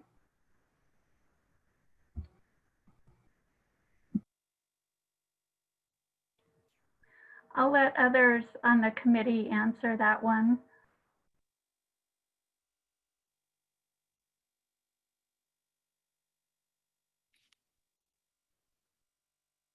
Well, I'm not sure what we learned, going back to what Sue had mentioned, or Susan had mentioned, that we may very well have skewed our audience, if you will. It was pretty much a confirming survey, if you will. There wasn't a lot of issues, I guess you could say, regarding the VSBA should be doing this or not doing that type of thing. It was overall pretty confirming. So there's no smoking guns, there's no bullets, there's, you know, it's a pretty positive survey, but it doesn't really lend a lot of action. Yeah, and I'm interested in what others have to say, and I would just suggest that perhaps you shouldn't be so harsh on yourselves about the email, because every board member in the state probably communicates with their district office through email, because that's how superintendents are communicating about board meetings and so forth. So I would just advocate, don't be so harsh on yourself. If anything, maybe look at the date of when it went out, and people maybe just were ignoring it, or people just don't answer surveys. But right, anyway. That was part of our conversation too at the very beginning, was the timing of sending it out, but wanting to have that information so we could at least be, if nothing else, seeing what the choir is thinking. One of the pieces of information that I found interesting that came out of the survey was maybe a misunderstanding or lack of knowledge amongst board members as to how VSBA positions on policy develop. And I do think that there maybe is an opportunity there for all of us to, and I don't know if there's a moment maybe perhaps available in the regional meetings of just reiterating our resolutions process and how that is like the primary vehicle by which VSBA policy positions are developed, and what we use to, you know, guide testimony and advocacy in the legislature. Really, I think that that's a piece that's worth reiterating for folks. Neil, I agree with you. I think that did come up as a very fuzzy area. When you look at the responses to that question, they overlap, and there's no way that A, B, and C can all apply, and yet for some people they seem to. I'm hopeful that what we have different ways to impart that message, and I think we're not doing a very good job of it. And I'm personally very hopeful that we're calling it a webinar, even though it's pre-recorded, the video on resolutions this year, which does draw in the board chairs from each of the submitting boards, will help underscore the fact that these resolutions don't start internally at VSBA, but they're submitted from around the state. So that's one effort that we're making to try to clarify that, but certainly is not the only one that we need to take on going forward. Right. And I would even say that sometimes the resolution process has been so fuzzy, and you know, there were, I don't know if any of you remember, a couple of years ago, there were maybe 25 resolutions, and some of them might have even contradicted, not quite contradicted, but. Well, I remember that. I remember that, Amy. And yeah, and there were hard feelings after that meeting. And, well, and just the understanding of that VSBA doesn't do anything in a vacuum, but that there still has to be a basis for action. As I recall that meeting, Amy, the one that had, I think it was 19 resolutions, the prior year, there had been 0 submitted. And so they all came from the committee, the board committee. And so my recollection is that we really, at every opportunity, conveyed the message that we needed more participation. And so there was an onslaught the following year. You know, I think with the 9 or 10 we have this year, with the way we vetted them, I'm optimistic that we aren't going to get a lot of pushback or a lot of amendments, but I could be wrong. But I do remember we went from almost nothing or nothing to everybody had one, and sometimes I do believe they contradicted each other. I'd like to jump in and answer Colleen's question.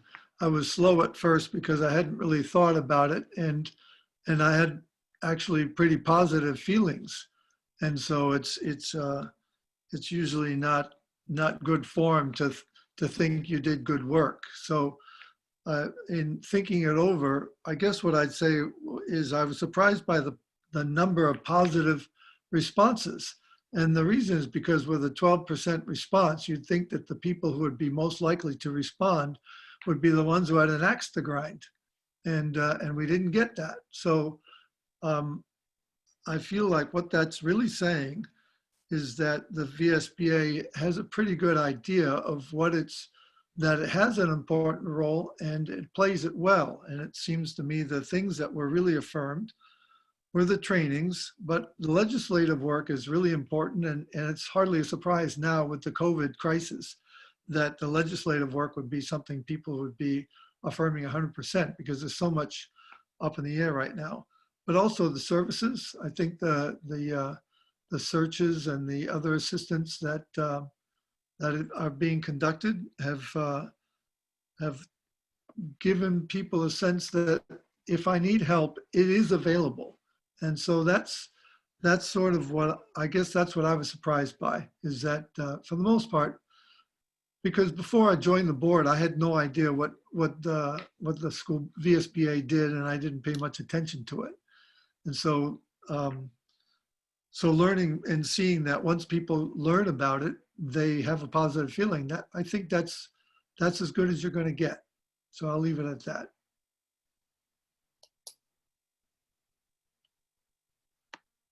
Can I ask if does the committee have plans for next steps? Was there anything that they wanted to follow up on after this, or?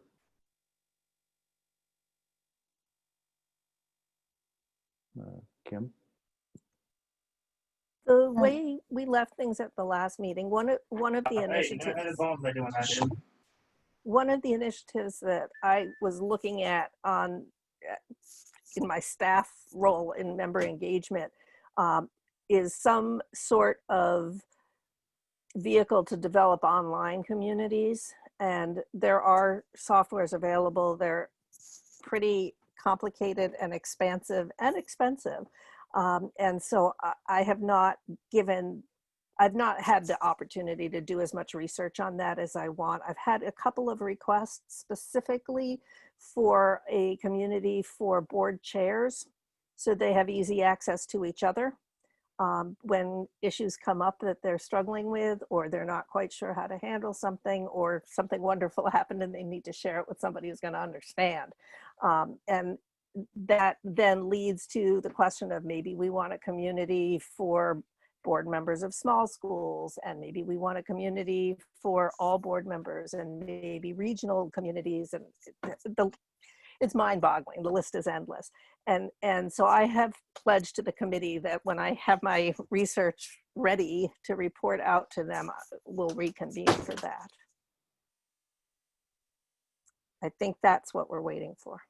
Anybody have any other recollection? Susan, I can talk to you a little bit about that later. We've researched this before in the past. I know, but there are new tools every minute.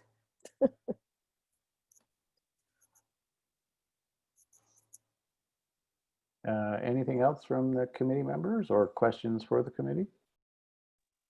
I think that network idea would be awesome. It's almost like a neighborhood, like who has a babysitter or a dog walker or whatever. Maybe we click off a little bit of our profile and we've got a database, maybe something similar to the contract database, but for board chairs, or, you know, allowing for that easy ability to reach out. I think we probably, as regional reps, have some of that capacity, or have that capacity within our own regions, but sometimes we don't know what we don't know about what's happening in other districts. So I look forward to that. Thank you guys for doing it. I thought the information was awesome. And the only other thought I had regarding linking our resolutions to our actions and having people, I think we do keep trying to have people understand the point of them and what they do to serve our work. And I think on the executive committee, we know when there's not something that it's spoken to in our resolutions that they need to respond to, the staff needs to respond to, we're called together, and then at the next meeting, we'll let you know what we suggested for guidance. And so when we're in it and we're doing this work as a board, I think we know the purpose of these resolutions. Maybe our agendas or actions taken should have that direct link. Maybe we just put it right on the agenda, you know, underneath it, this falls under resolution, whatever, so that people can see the link to the work that's taking place and the positions that we're taking. This might be an overt tool. Thanks, Kim. Any other questions for the committee? No. I want to thank you guys for the great work that you've been doing since we've spawned this committee. I really appreciate it. I think you guys are doing some very great stuff, and it's useful information as well too for us. So I appreciate the effort. Thank you. And using Kim's segue of how we're doing, I turn it over to Sue for the strategic plan monitoring tool. Thank you, Neil. I will point out that you are exactly on time on the agenda. It says we will be discussing that at 6:40, and it is 6:40. Have you jinxed me? Have you jinxed me on this? There were just a few things that I wanted to highlight on the strategic plan monitoring tool. VSBA is collaborating with VSA, VPA, and VSBA to provide a training on systemic racism and anti-racism for the staff of all of these organizations, which is includes a 3-hour session that we're having this Friday, September 11th, with a company called CQ Strategies. And there were a couple of extra spots. So Neil is actually going to be participating in that training as well, so that we can sort of evaluate whether it would be a useful type of training for the whole VSBA board to embark on as a possibility for a board retreat. We have 5 new policies that have been added to the VSBA website since June, and emails have gone out when those policies are posted. They have to do with electronic communication between employees and students. There's a new model equity policy. The policies that were developed after this board had a special meeting regarding delegation of authority to the superintendent during the pandemic and modes of instruction that a district would be offering during the pandemic. And then there's also a brand new Title IX policy, which is required by regulations under federal law. So that's a required policy, and that, I believe, just went out within the past week. So watch for that look for that in your email, and that's something that all boards should be working on adopting. Also, VSBA has provided a lot of member services over the summer. Susan's been really busy she did a new board member orientation for a board, and also facilitated retreats for 4 boards this summer, addressing board roles and responsibilities, board specific issues, and facilitating goal setting. And this fall, we're very busy with monitoring and reporting on the legislature, coordinating the resolutions work, as you've all been talking about, as well as planning the regional meetings, the annual business meeting, which are all happening remotely for the first time. So those are the things I wanted to highlight on the strategic plan monitoring tool. And if there are any questions, happy to answer them. Any questions? No. Awesome work. Thank you very much, Sue and staff. You guys have been amazing. I am now going to move over to Kim with our 4th quarter financial report. Thank you. Carrie, would you do the screen share? Or I can do it. Sure. What do you want me to share? Or do you folks want to just work your way through the package? You have it. So we probably don't need to have it up as we're looking at it if folks have it in front of them. So these are not the audited numbers, but it is our end of year statement for now. And we had notes to those things that were different than expected, and this was certainly a different than expected year. I think at the highest level, in thinking about it, and I'm happy to go through all of the points, but at the highest level, I think it's important to note we had anticipated using carry forward and instead wound up the year. And we were using that carry forward partially to deal with our transition in dues. So we were wrapped up the last year having saved some money on our travel, among other things, at a positive 106,232 of net income.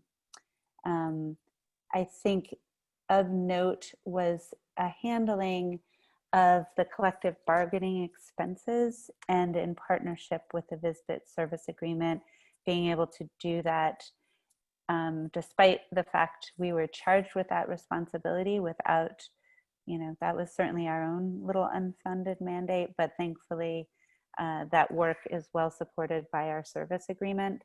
And we were able to realize coverage that at the end of last year, we had experienced a loss due to those excessive expenses. and VSBA came in and paid for those expenses after the fact. One of the things to point out for you all is, and stop me with any questions, is that Lori Childers had a great suggestion for us to be taking a look at year-over-year balance sheets. And that gives you sort of the 30,000 foot, how are we doing more broadly as an organization? So for the first time, I think in this report, you're seeing the balance sheet from 2019 and 2020, and Carrie, probably for future quarterly reports, we'll be able to get them on the same sheet. So the 2020 will be next to the 2019, and we'll see them on a rolling basis. I can point to certainly that net income. What we will likely be asking for once these are audited numbers is to assign some of that to the restricted, so that we get back to our board financial policies. I think that's where it lives. So indicates that we retain 4 to 6 months worth of operating expenses in our restricted assets. And so I think we'll reconcile that, and it'll increase a bit. We've typically targeted around 5 months. So that, I think those are the highlights. On the, let me just see, I wanted to point out the PP, I'm looking for it, the PPE loan, or PPP loan. And that lives right now under liabilities as a loan, and when it's forgiven, that will be reconciled differently in next year's or this coming fiscal year's. It'll flow through our profit and loss. Did I get that right, Carrie? I'm pretty sure. Yes, ma'am. Okay, thanks. So it'll be FY21. Right. So, any questions on any of it, folks? It's quite a lot, but collectively, I think Carrie helped me do an okay job on the notes, so hopefully it somewhat explains itself. Hi, this is Lori Childers. Thanks, Kim. Hi, Lori. Hi. So I'm wondering, and maybe this is in the Finance Committee, but if we're putting away more than the 200,000 or any restricted funds, how are we defining that? And the reason I'm asking is because we have expenses or expenditures that are offset by revenue. And if we're just looking at the expenses, then we're overstating, right?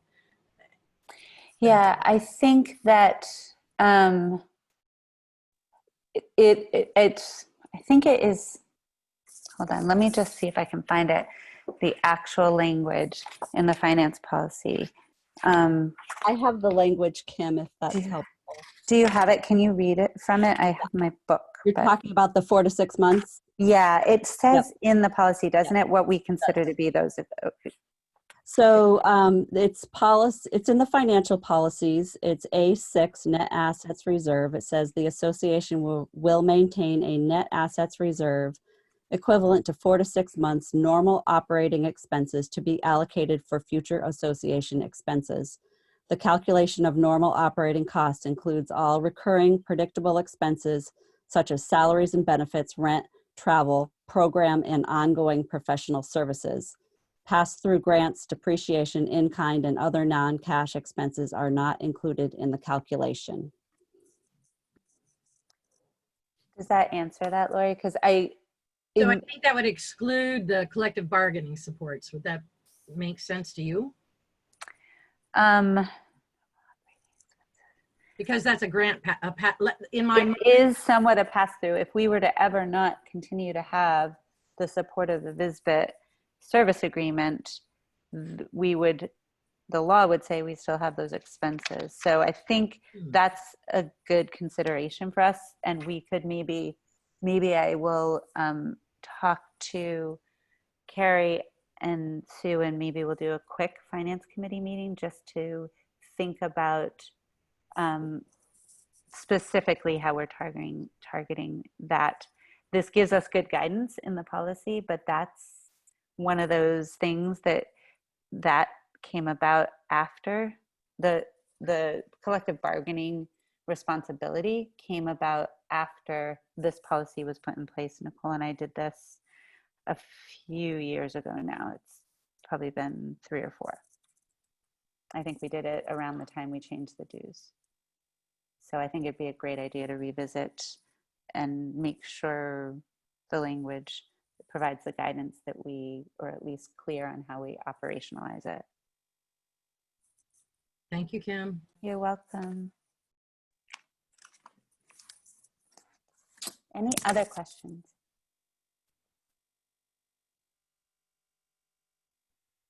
Awesome. Clear as mud we must be, ladies. You did a fantastic job. Everybody got it. All right, good, great. Thank you all. And I'm doing my part to keep Neil on time, I think. Oh, you all have done amazing tonight. And actually, before we get to the consent agenda, one thing that I just wanted to give some folks an opportunity tonight is, I mean, if your districts are like mine, this has been a pretty stressful few months getting up to opening day, which was just yesterday. And I'm just curious to hear from board members if you feel like sharing just, you know, how's it going? How's it going in your district? And no particular order. If you want to show up in and share, Mark, why don't you go ahead? I've heard from a number of parents in Dover, one of our elementary schools, that despite it only being half a day, that it went smoothly. And the parents are very happy to be, well, have their kids back in school. We had objections from teachers, but our parents were 100% for it. So far, so good. How's the board doing? Good. We've all been on the same page, which has really been nice. We haven't been on the same page as the community, at least parts of the community, but we've been on the same page. We moved forward with our 4-day, 4-1 plan. We run 2 elementary schools, so we don't have to deal with the high school aspect of things. And we're pretty confident that things are going to go well. We do have what will likely be a very steep HVAC bill, close to $250,000 for 2 buildings, which is going to be hard to find the money for. So hopefully the state comes through with at least a grant for part of that. And I know now that they're looking to add a few more million to that program, I'm a little bit more hopeful that we'll get a decent amount. Good. Anyone else want to share?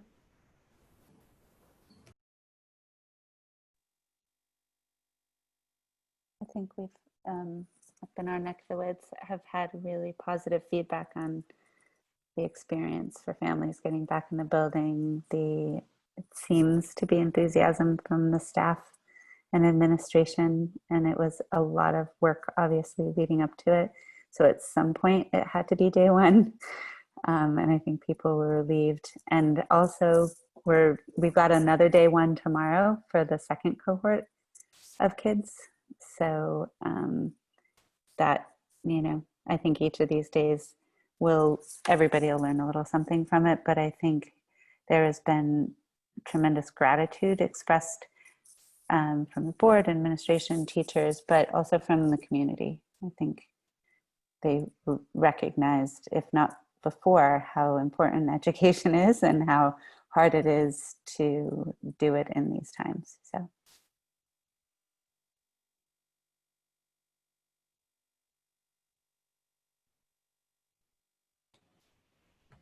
This is Lori Childers.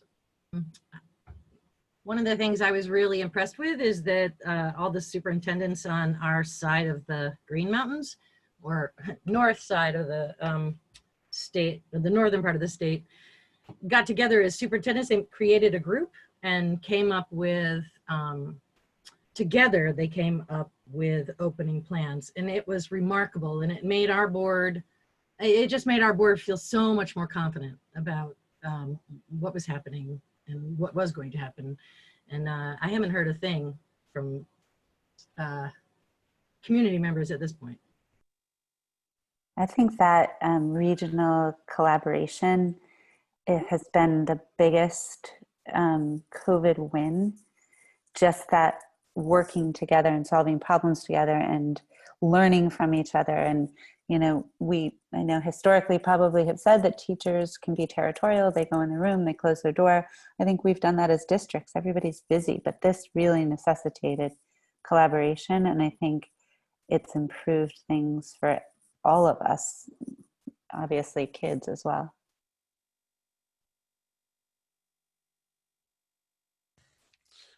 This is Clarence. I've heard from, I haven't heard any complaints from anyone that was objecting to any of this. I have heard some positive feedback from some of the administration that we got more students coming back than we were anticipating, that what we were thought we would be going to lose to homeschooling did not materialize in a lot of in some ways. So we didn't lose 80 attendance the way we thought we might in our elementary schools.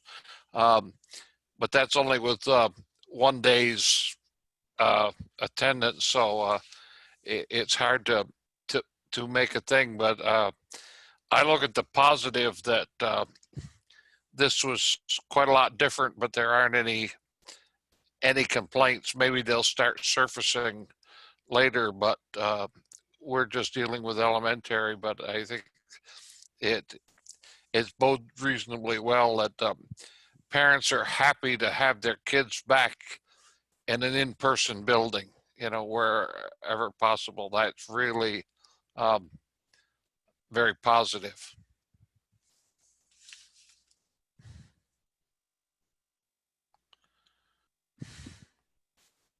So we had just one group going yesterday. Like him, our second group, his first day is tomorrow. I'm on a parent advisory group for one of our schools, and we met last night to debrief. And you know, our biggest challenge is our SU decided mid-pandemic to switch food service groups, and to a new company that's never worked in Vermont. So there were some hiccups the first day with the meals, but we hope to get those all smoothed out. But otherwise, you know, everyone praised the process for dropping kids off and taking temperature checks, and that everything, you know, was going pretty well. So that's it. Cool. Jim or David, how are things in your area? Well, David may have, honestly, I haven't heard a whole lot because it is only 1 day, and without kids ourselves in the schools, you know, it's a little bit tougher to stay tied in. But I'll tell you, I have been extremely impressed with the community as a whole coming together. Yeah, parents and kids excited to get back. Teachers really supportive and, you know, going to the nth degree to be prepared and get in there, and, you know, pleased to be, you know, back with the kids. The administrators, you know, fabulous. We have, you know, an odd system down here where we have educational partners that are, you know, for high school, they're since we don't operate, but we have, you know, partners who educate our kids, and some of them are also competitors and all. Everybody's pulled together. You know, it has been, you know, it's one of those situations where, you know, adversity creates the, you know, or brings out the best in people. I think, you know, we've seen on a community-wide basis, some people are unhappy about certain elements of it, but I just haven't heard very much of that. And I think the community's come together beautifully, and, you know, people are really working hard and want it to work, but it's going to be, you know, we're in a phase-in process. So it'll be a month before we, you know, have a real solid idea, I think, of, you know, how well it's working. But, you know, it's for all of us, it's going to be, you know, an interesting learning experience over the coming weeks. but if you start off with a positive attitude from so many people, that's, you know, that's a huge first step to making it work. So. The only thing I would add to that is, like Jim, I really don't know much of what's going on. I met a parent yesterday who commented, and they were just very happy to be back in school. But the one thing that I have seen that could have been an absolute disaster is that we went on June 30th. We lost a superintendent who'd been in our school system for 20 or 30 years and had been superintendent for the last 5 or 6 years, and before that running a principal of one of the major middle and elementary schools. So she knew the territory, and she was very good at managing the whole community. And we had a new person come in who had been the assistant superintendent, who I had thought had some weaknesses in that very area. Well, if she had had them, she doesn't have them anymore. She has transitioned magnificently, and her level of communication is so high that I think parents are always getting information. There's publicity. We're getting, board members are being informed all the time. Anytime you send her something, she's very quick to get back. I've been, and I think the effort to weigh in with the various communities, making sure teachers are on board, making sure parents are on board, making sure the board is on board, working with fellow administrators. I've just been very, very, very impressed. And if there's any time that a transition could have been disastrous, it would be now. It's been a trial by fire, and I think she is doing magnificently. And I hope that becomes a reflection on how the performance goes throughout the supervisory union and throughout the year. But we've been lucky. Thanks, David.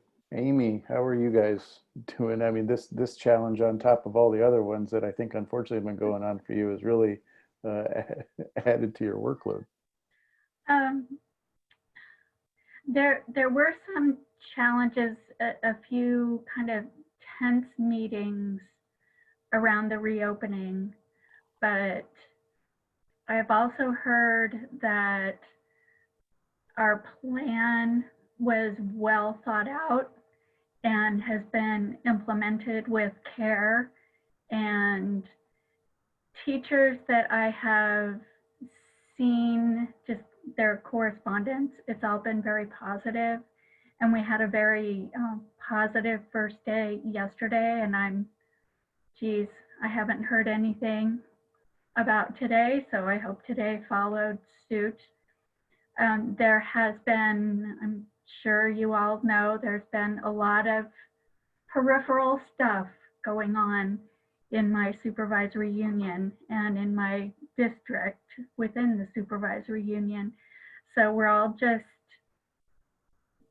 trying to be as positive as we can and support our teachers and our administrators and trying to work together.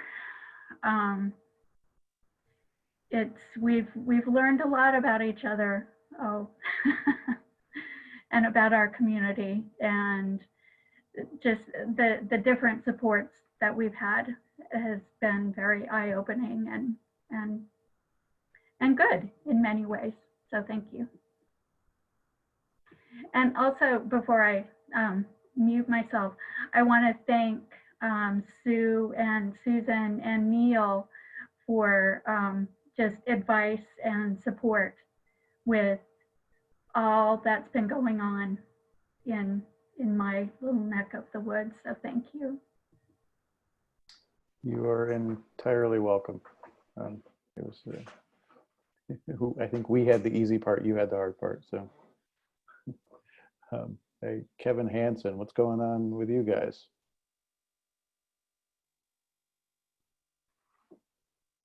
We a lot of what's been going on in our SD is very similar to the other conversations. We are part of the Champlain Valley Superintendents Association that unified on reopening. And our superintendent has done virtually all the coordination. So our board has been fortunate to continue with some of the other topics that we're struggling with as opposed to trying to sort out all the reopening stuff. So I don't really have a lot of details about how it went yesterday or how it's been going, but I know along with the communication that David was talking about, our superintendent's been putting out a weekly video out with links on the website, Facebook, or not Facebook, or well, yeah, Facebook and front page forum and all those social medias with an update and progress. So he's tried very hard to be transparent.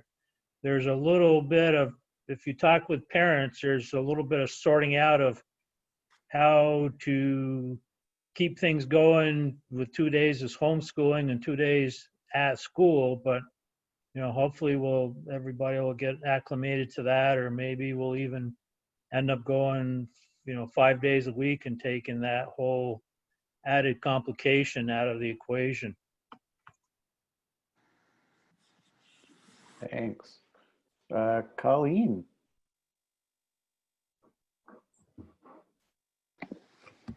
Yeah, I'm another one who's in the Champlain Valley region, and I just want to reemphasize the collaboration that the superintendents have been doing and how effective that's been for our region. I think that's given people so much confidence. The other piece that's gone very well, town meetings leading up to opening, where principals were running town meetings to give parents an idea of what to expect. Teachers were reaching out to their students and showing them, what their classroom was going to look like ahead of time. So there was a lot of work that went into going up to opening day that I think gave people confidence. I don't have children in the school, so I don't have any firsthand knowledge.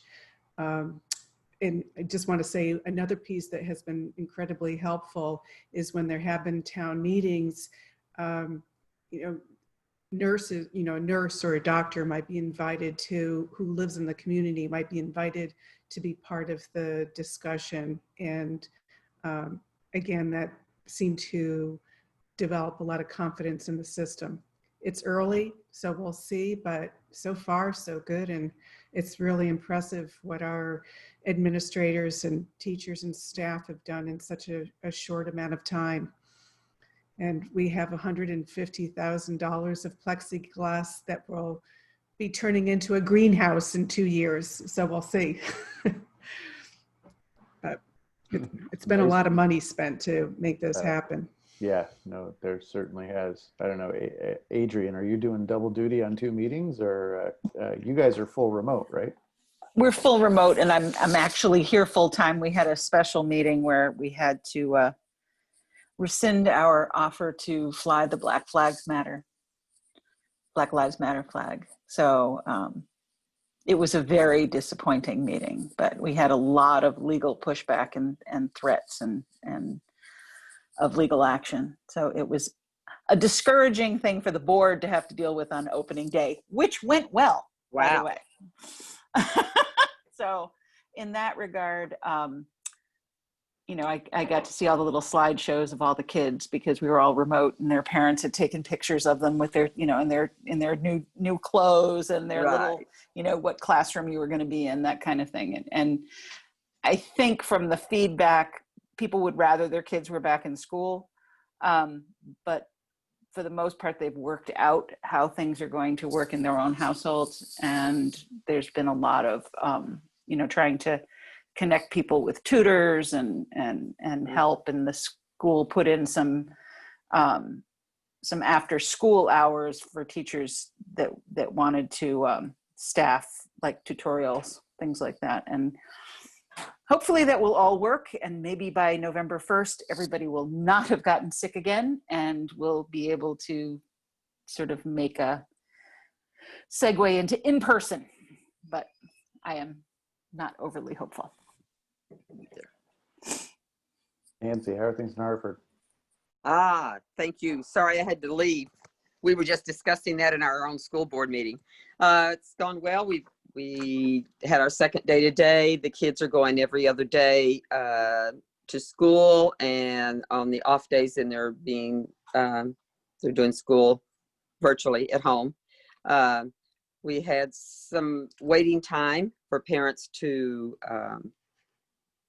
get their kids into the school, to allow them with all of the temperature taking and all of that kind of stuff. But it went well. I think the longest wait that we know about so far was 20 minutes. So that was about what we had anticipated that it would happen. So far, knock on wood, everything's gone okay. We've got RNs in every school building, including the Wilder School. So we're feeling pretty confident on it, that it will work until we get too many, or to get the sick, and then we'll be back to no person-to-person teaching. But I talked to I have 3 granddaughters in the school system here, and I talked to them, and they were all okay with the first couple of days. So we'll see how it goes. Fingers crossed. Cool. George, are you still with us? I am still with you. I was impressed leading up to opening day in talking to the staff and some of the parents, how much everyone was looking forward to seeing each other again. Yeah. The plans were very, very well done. The little bit of feedback I got from yesterday was positive, but I was really impressed with the way the administration and the teachers were pulling together. So if that's a silver lining in all this, I'll take it. Yeah. Awesome. Michelle. Yes, I'm here. I have not really heard much. My own daughter has been to 2 days of high school and very happy to be there, and it all seemed to go smoothly for her. But I haven't heard feedback from our other schools. I know Montpelier is offering more school in general than other districts. And so we have a lot of new students this year and a shortage of rental housing to go with that. So it's, I guess, sounds like your ADM numbers might be going up, actually. Yeah. Okay. Kevin, are you with us?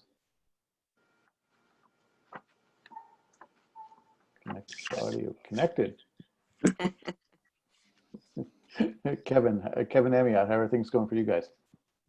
It's going really good. I have a wife that is a third grade teacher in the Newport Town School, and the superintendent and all the staff, they've really pulled together. We went full on back to school through pre-K to 6, and from what I've heard, everything is going great. Our superintendent sent out an email for the school by school thing, a few little hiccups, but all in all, really positive. I think everybody's done a great job with this, and parents just, they're really helping out because they just want the kids back in school. It's so important. So personally, really proud to be a Vermonter, and I think everybody that has given up their time for any kind of board involvement deserves a pat on the back, because we live in a really special place. Yes, we do. Yeah, no, I would agree with you. And is there anybody that I missed? Lori, did I get you? I volunteered at the beginning. Thank you. No, I mean, this has been an extraordinary few months for school boards across the state, and the fact that all of the stories that we're hearing from amongst the board members that are with us tonight are all, I think, uniformly positive. It's just a testament to all the hard work that everybody put in to get to opening day one. And so my hope for you guys is at least that you can sit back and breathe for a little bit now that things are open. You might be able to have a slight moment to relax and enjoy, maybe some waning days of summer, because for a lot of us, I know summer, the summer vacation time was just completely consumed with work related to get the schools opening again. Certainly know that our VSBA staff were flat out working on stuff during a period of the year when typically we, can kick back and maybe relax and enjoy things a little bit. So this has been crazy, but yeah, as Kevin pointed out, amazing state, amazing people working here, and I'm just extremely pleased to hear all of the good stories that have been coming out from all of you guys. So awesome. Good. That will bring us to the consent agenda for this evening, which consists of the August minutes. So if a board member would be willing to make a motion, I'd be willing to hear it.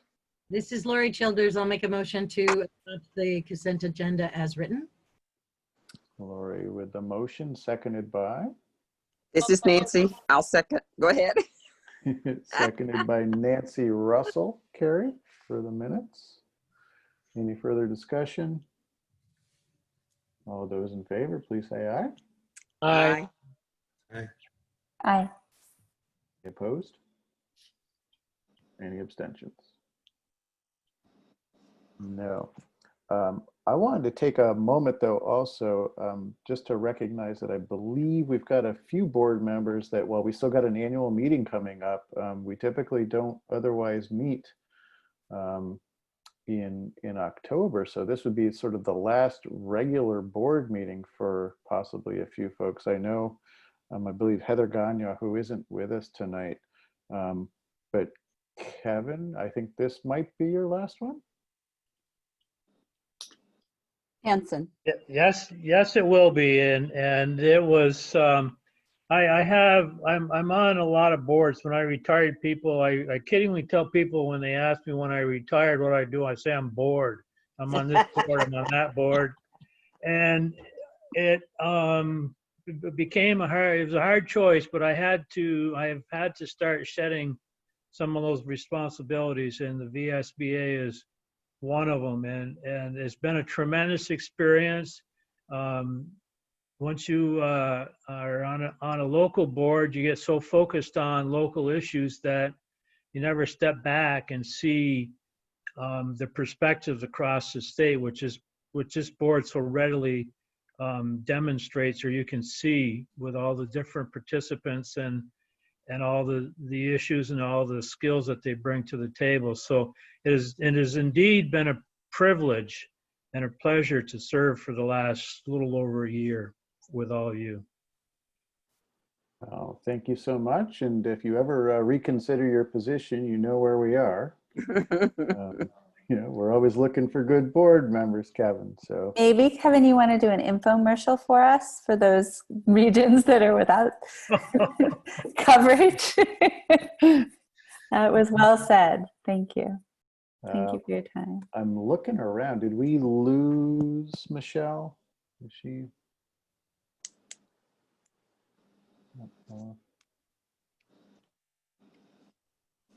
Not seeing her in the list, but I believe that this is the last regular meeting for Michelle as well. And Clarence.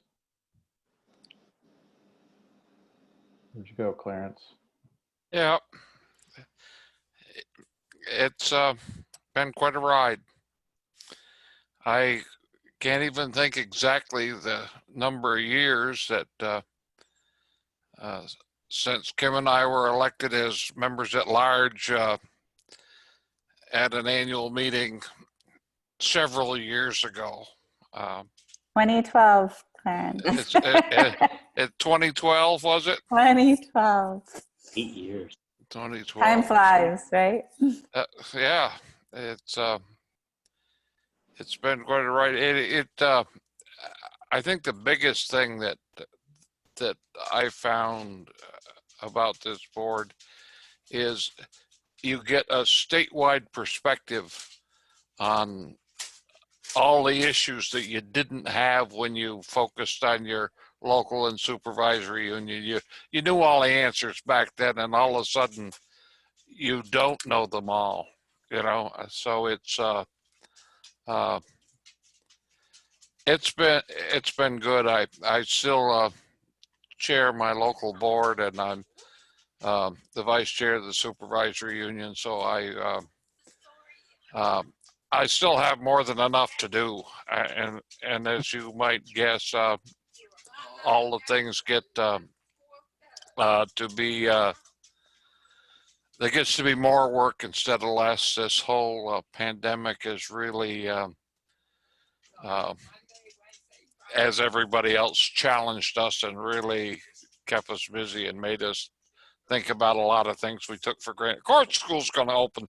Kids are going to come and they're going to go back in their room with their teacher, you know, and the world didn't operate like that. But we'll see you at the annual meeting, and I'll be around at regional meetings. So it's really been a pleasure for me throughout the years. Thank you. Oh, please. Thank you, Clarence. I mean, as one of our longer serving members here, yes, everybody with the virtual clap, but have learned so much from you over the years. I certainly appreciate your friendship and your service on the VSBA board. It's been awesome. And then before we depart for the evening, just one other, I guess if we're ending with the good news piece of things, I just want to report that we did recently hear that our board members in Washington Central have voted to rejoin the VSBA. Oh, nice. So we were very pleased to hear that. I'm happy to welcome them back and look forward to a great year ahead. I think Neil, that's could I all make one more announcement as well? Absolutely, Sue. Thank you. I wanted to let you all know that the VSBA announced today by email to superintendents and board chairs that we have free facial masks to distribute to Vermont Public Schools through a combination of donations from the National School Boards Association, a company called Bella Canvas, and Serena Williams. And these facial masks are washable, breathable, and come in child size and an adult size. And the deadline to submit orders is Friday, September 18th. The orders are going to ship directly to the ordering school. So VSBA does not have to be a sort of a middle person, and there'll be assorted colors. And we thank the NSBA for setting all of that up. Awesome. And is that all Super. communicated? Great news. Is that being communicated out to the wide world for superintendents and stuff? An email went to superintendents and board chairs today. Okay. Well, and I know because I sent it to my principal saying, do you want me to fill this out? And he said he already did. So it must be our superintendent forwarded on to him. So I know it's circulating our district. Fantastic. Great. Awesome.